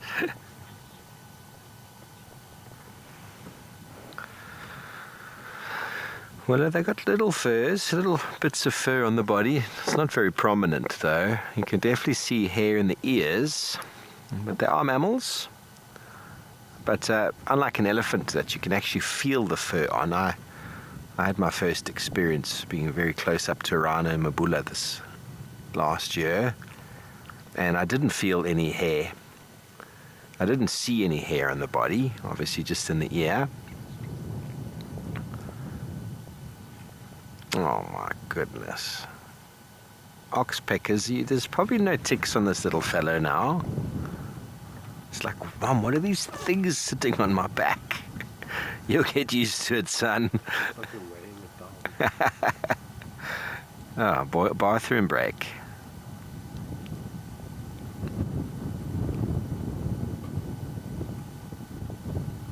Goodness gracious.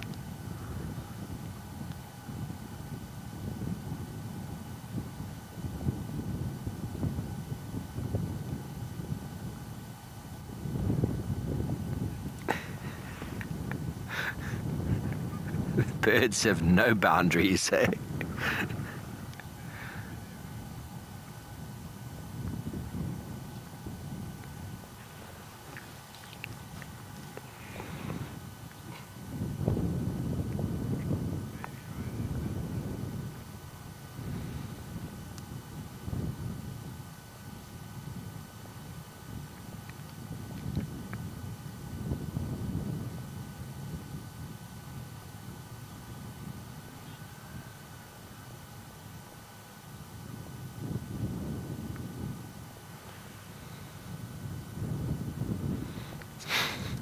Still needs to grow into its ears, you say, Dylan. Look at this. Mom, what's happening? Oh, you're going to be a little girl. And see, Mom will just walk around.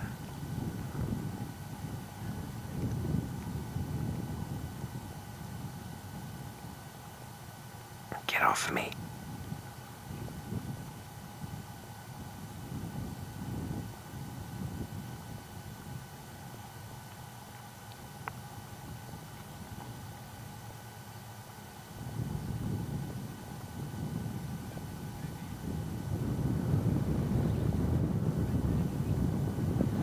Oh, is it a girl? That might be a boy, what I saw there. Oh yeah. Uh-oh, here it comes. Nearly getting...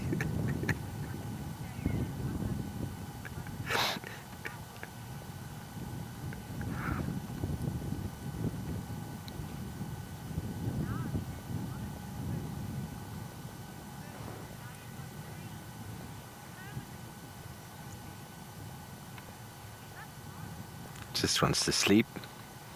There's a bit of energy still. Mama, what's going on?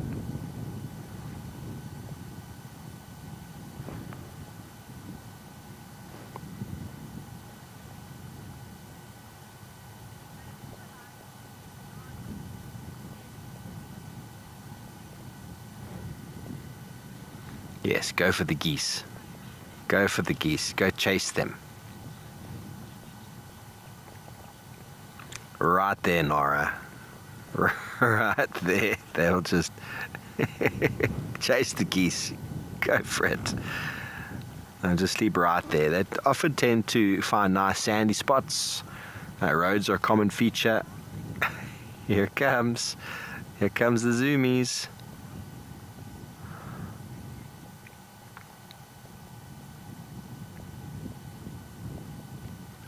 They love the mitre drains that get cut, sandy areas, roads.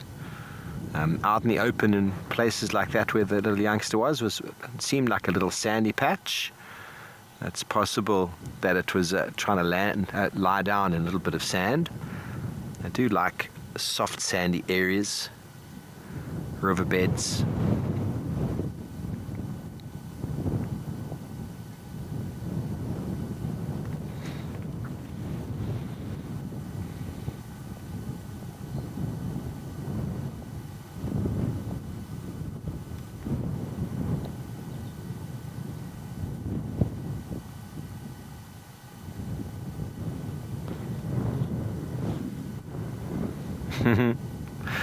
Baby yoga time, Kate.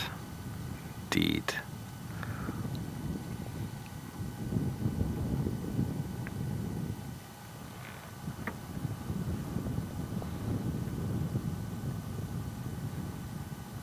It's having a little difficulty there, I think.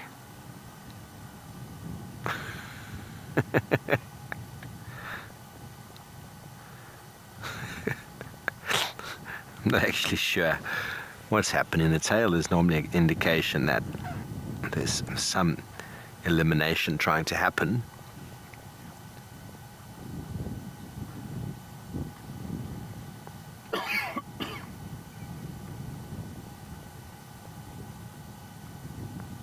Go get the geese.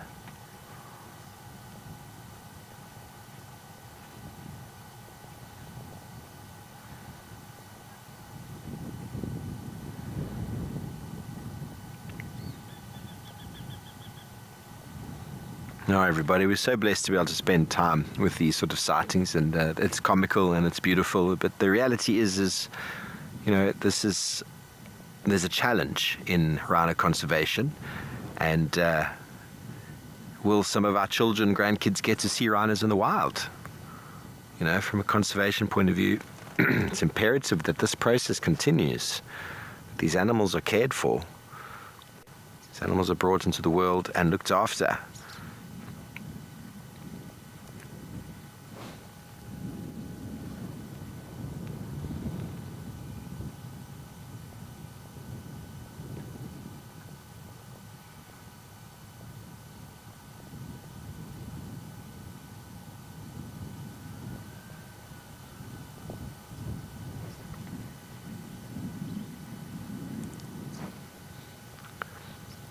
Jill and Roy, you are watching again this afternoon. Happy Saturday to you.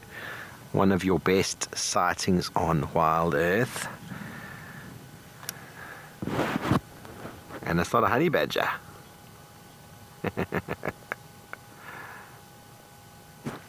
Roy's been asking me for years to get him a honey badger. It will happen. It will happen. Okay, well, we're going to stay here a moment longer. Go see what Leon's up to.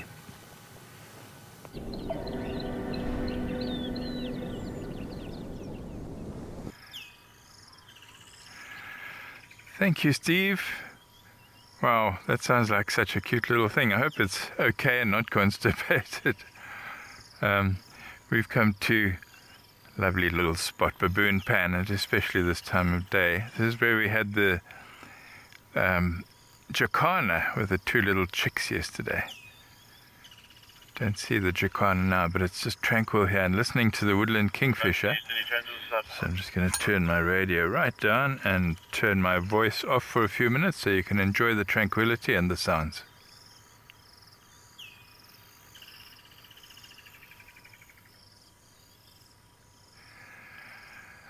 That would be nice, actually, to share with you that highlight of that male jacana with the two little ones.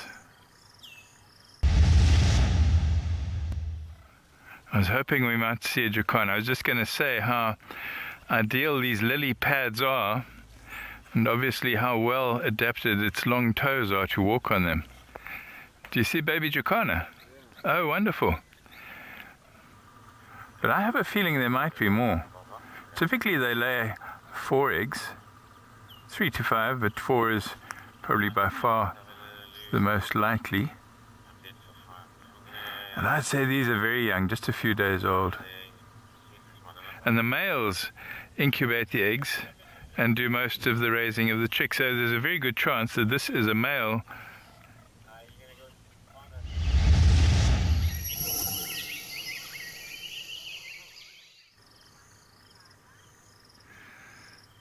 Weren't those cute? With our theme of cute babies today? Wow. Baby rhino, baby lions, baby jacana from right here.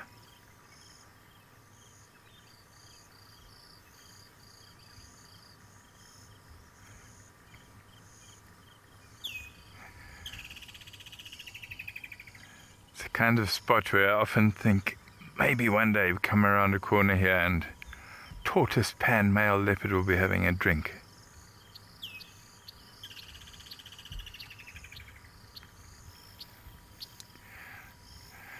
What are we? The end of February now. That woodland kingfisher that you've been hearing, that one, we'll probably be hearing for another 6 weeks or so. Then they go very quiet before they go back north again.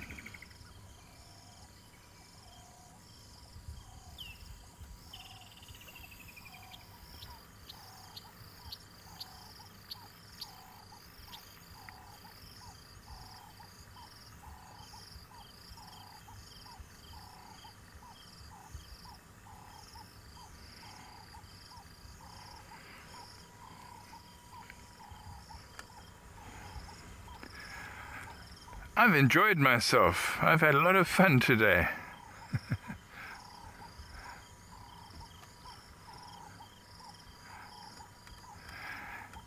Leona, yeah, I wonder. There's actually one bush called a khaki bush, which, if you have a flea infestation in your house, it is said that if you put a lot of this khaki bush in the house, the fleas will go away. They're repelled by it. It's not a very pleasant smelling thing, and it's a bit of an invasive, well, it's a pioneer, I suppose. I don't think it's an exotic, but I think it's more of a pioneer. It moves into, you often find it and blackjacks in the same sort of area. I don't know if it might work. Otherwise, I'm just thinking, you know, there's a plant whose flowers smell like pyrethrum-based insect repellents, and that plant is the common spike thorn, but they're not in flower now. They probably are. I'm sure some of the more aromatic herby type plants one could rub on yourself in the hope that it would repel insects.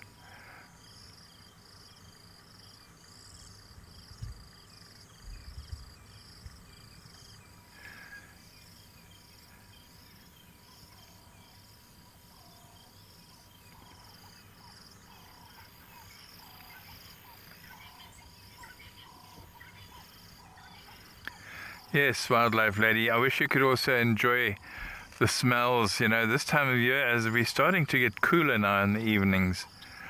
And if it hasn't been windy, as you go down into the dips, those smells of the bush are just special. So special. Technology hasn't yet got that far where we can share our smells. Has Amy found the moon? Gosh, well done, Amy. Let's go and spend some time with Amy in Sandringham.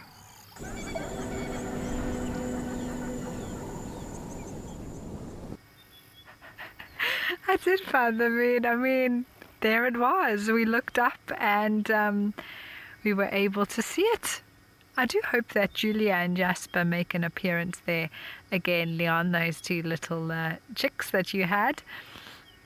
But I thought, we were driving along and I saw the moon and how different it looks from about, I would say, 10 days ago or so. Maybe a little bit less than that when we had it. And we could just see a little sliver if you're looking at it on the left-hand side of the moon. And I wanted to speak a little bit about the different moon phases that we get. And at the moment, the moon is waxing.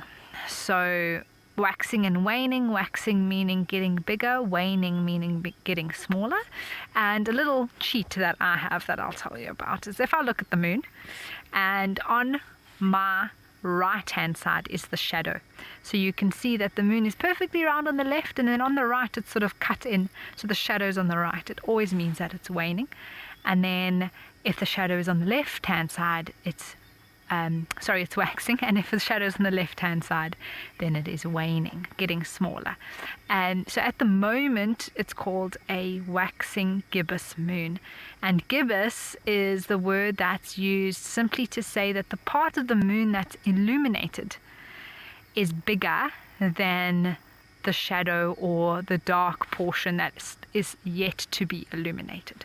So we are about 3 days from full moon now. Yeah. Did it say rabbit, Maureen? Yeah, I think it does look a little bit like a rabbit there, if you use your imagination. And so, yeah, waxing gibbous at the moment. What we had about 10 days ago was a waxing crescent. And a crescent is basically where the illuminated part of the moon is where the illuminated part of the moon is smaller than the shadow.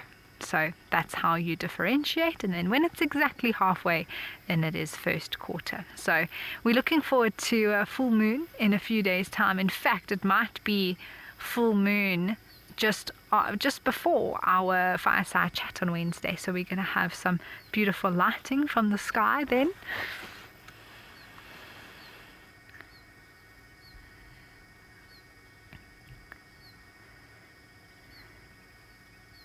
Ingrid, I will say I'm not into the star sign and understanding all of that myself, but I do know the different ones, and the obviously correlating to certain constellations, which we learn about. So yeah, I am aware of it, but I don't really know the meaning or look into that kind of thing myself. But the moon is beautiful, everyone. I know that there's certain portions of the moon that are named. Somewhere there's a sea of serenity, and those darker patches are actually craters. And yeah, it's an interesting thing to look at and appreciate in the evening time. Very much part of what we see out here every evening, and even sometimes during the day. Well, from myself, we are going to send you over to someone who knows a lot about the moon and its phases as well, and that is Steve.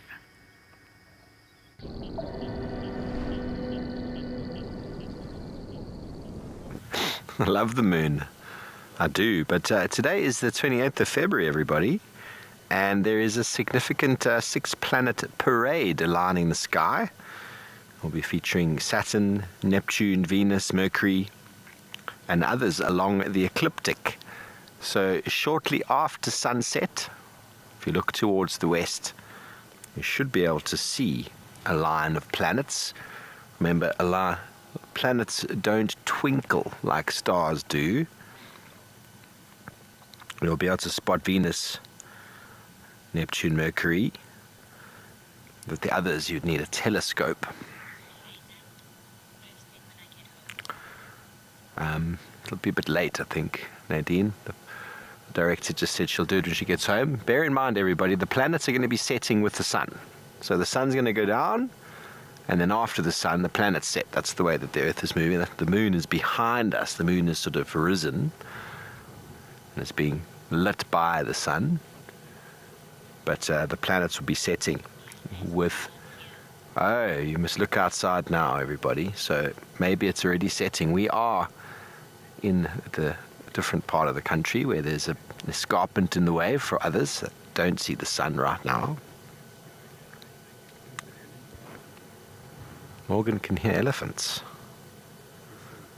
So this rare alignment, everybody, suggests themes of profound transformation, fresh starts, and the potential for new chapters.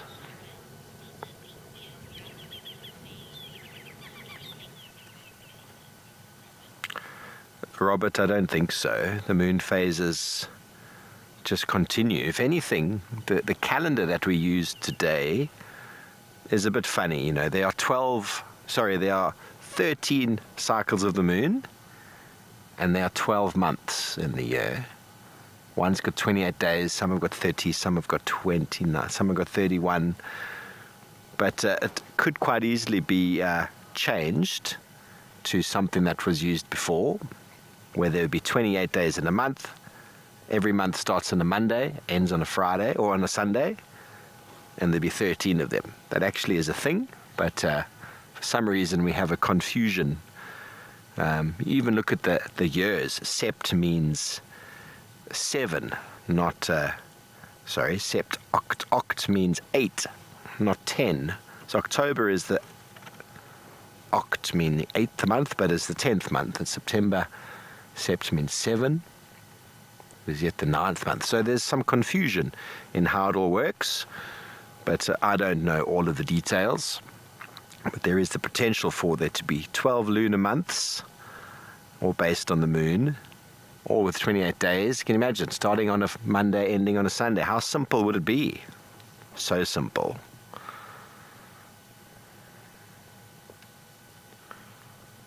So everybody, the proximity of these planets, if you are looking out your window now, looking out to the sky now, potentially create a hard angle or an intense energy, which indicate a period for breaking all habits and embracing the new life path.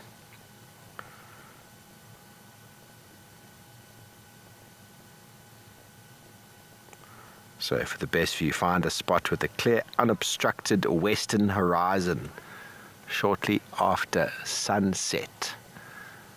Now, Mercury is only ever seen very briefly after sunset. You never really see it as one of the normal planets in the sky. It's always just setting.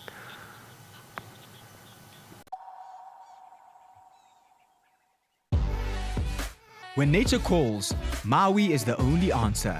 Satisfy your wanderlust and take to the open road in one of our fully equipped motorhomes. Boasting a fridge, gas stovetop, AC and bathroom, our motorhomes are comfortable and spacious, making any self-drive adventure in the Kruger or garden route memorable. Whether you travel alone, as a couple or the whole family, Maui has a motorhome for you. Maui, home where you roam. I'm Butch James, World Cup winning Springbok fly half. Rugby has taken me to many incredible places around the world, but it's Africa's wild places where I feel most at home. This July and August, after the Springbok tests against England, Wales and the All Blacks, join me on a series of luxury safaris. There we'll share some rugby stories, open fires and some incredible wildlife sightings, all under the African skies. See you in the bush. I'm Butch James, World Cup winning Springbok fly half. Rugby has taken me to many incredible places around the world, but it's Africa's wild places where I feel most at home. This July and August, After the Springbok tests against England, Wales and the All Blacks, join me on a series of luxury safaris. There we will share some rugby stories, open fires and some incredible wildlife sightings, all under the African skies. See you in the bush. It's time to have a conversation with the animals we need to protect the most. Wild Voices is an augmented reality AI-powered app that uses technology to create a different kind of encounter, one that informs, protects, and leaves habitats untouched. Bring her into your world to learn about her own. Hi, I'm Kanisa. What do you want to learn about now? Awareness in the right hands can help keep her wild. Launching on World Pangolin Day for free. Keep her wild. When adventure calls, answer with Brits. Take on Southern Africa's most breathtaking landscapes from behind the wheel of a fully equipped 4x4 or SUV. From tents and bedding to a fridge and full kitchen gear, everything you need is already on board. And with 24-hour roadside assistance, you're free to go further and explore with confidence. Open roads, total freedom, no limits, just the journey ahead. Brits, equipped for adventure. Chris Rogue, it has, hasn't it? It's been a lot of fun. I was just listening to all the other sighting. I mean, we had a special highlight later on with those cubs, but yeah, all over the place, some really good sightings.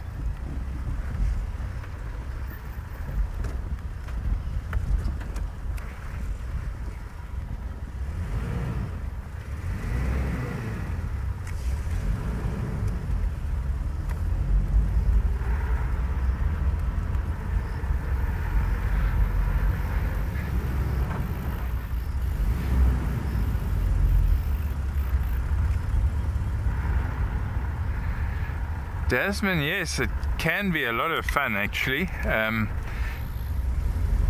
Some guides become real experts at their stars and sharing all that. You need to spend a whole evening, go and have a dinner in a really open area like we used to do it at Singita sometimes on the airstrip there. And especially if there's no moon, the stars, you get out your laser pointer and you share the stars with the guests. It's just special. And then on the other hand, also a full moon, when it really is so full, obviously the star viewing's not great. I'm going to stop because there's some rather pretty bird calls again. Scops owl in the background. You hear that?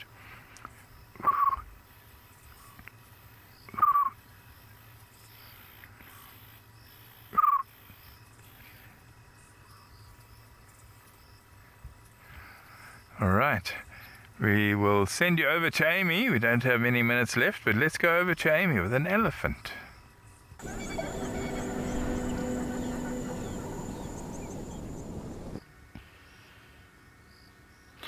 Yeah, well, we finally did find some elephants to show you, and we're also enjoying the night sounds. There's a fiery neck nightjar, there's a scops owl calling.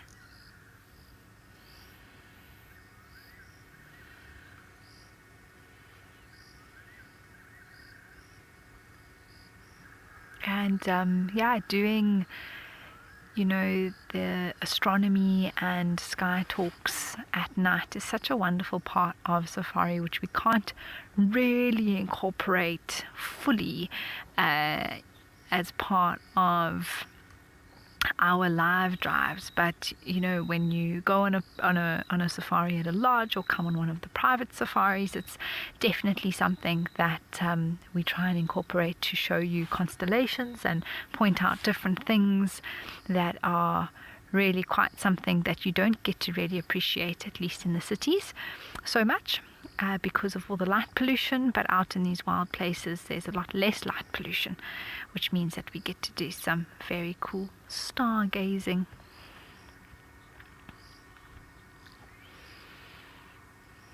I wonder if this elephant's going to cross the road. They are very close by to doing that.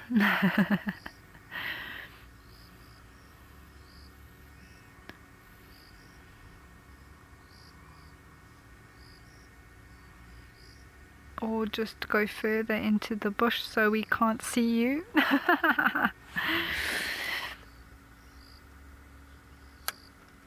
Oh, Janine, it was wonderful, wasn't it? Unfortunately, those eddies have moved on, so we're just going to drive slowly for the last little bit of the drive. But yeah, I mean, from lion cubs to baby rhinos, oh my gosh. I got to see a little bit of that baby rhino, and baby rhinos are probably my favorite baby in the bush, and I hope you all can see why. You good? Yeah. And yeah, and then it was being bothered by the oxpeckers, and it was looking very grumpy about that. And I mean, I was saying the same thing, in that I don't think it even has had time to get a tick yet. So, you know, shame, man. The poor thing. Anyway, it's been a wonderful afternoon. Leon was saying how much he's just had a wonderful time out here, and it's so true. We love having you on board and sharing these afternoon drives with you, well, morning and afternoon.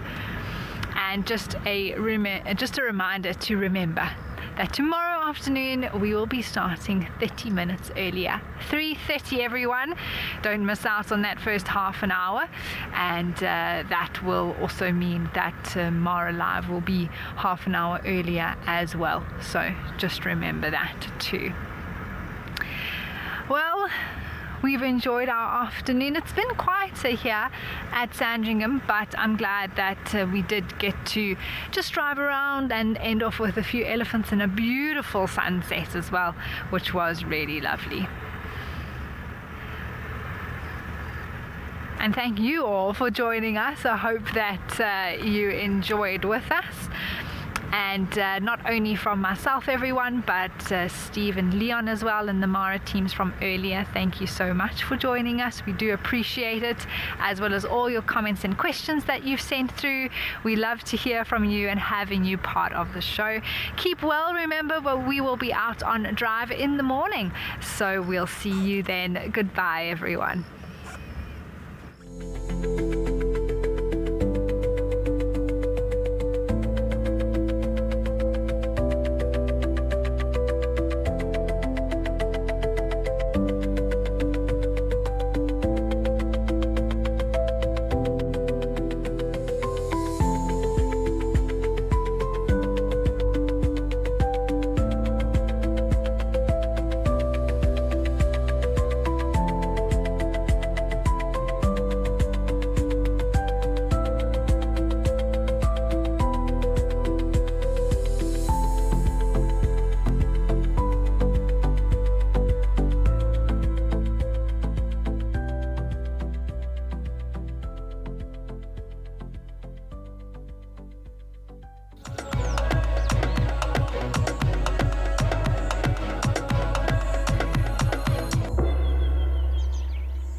Welcome to SafariLIVE Catch-Up.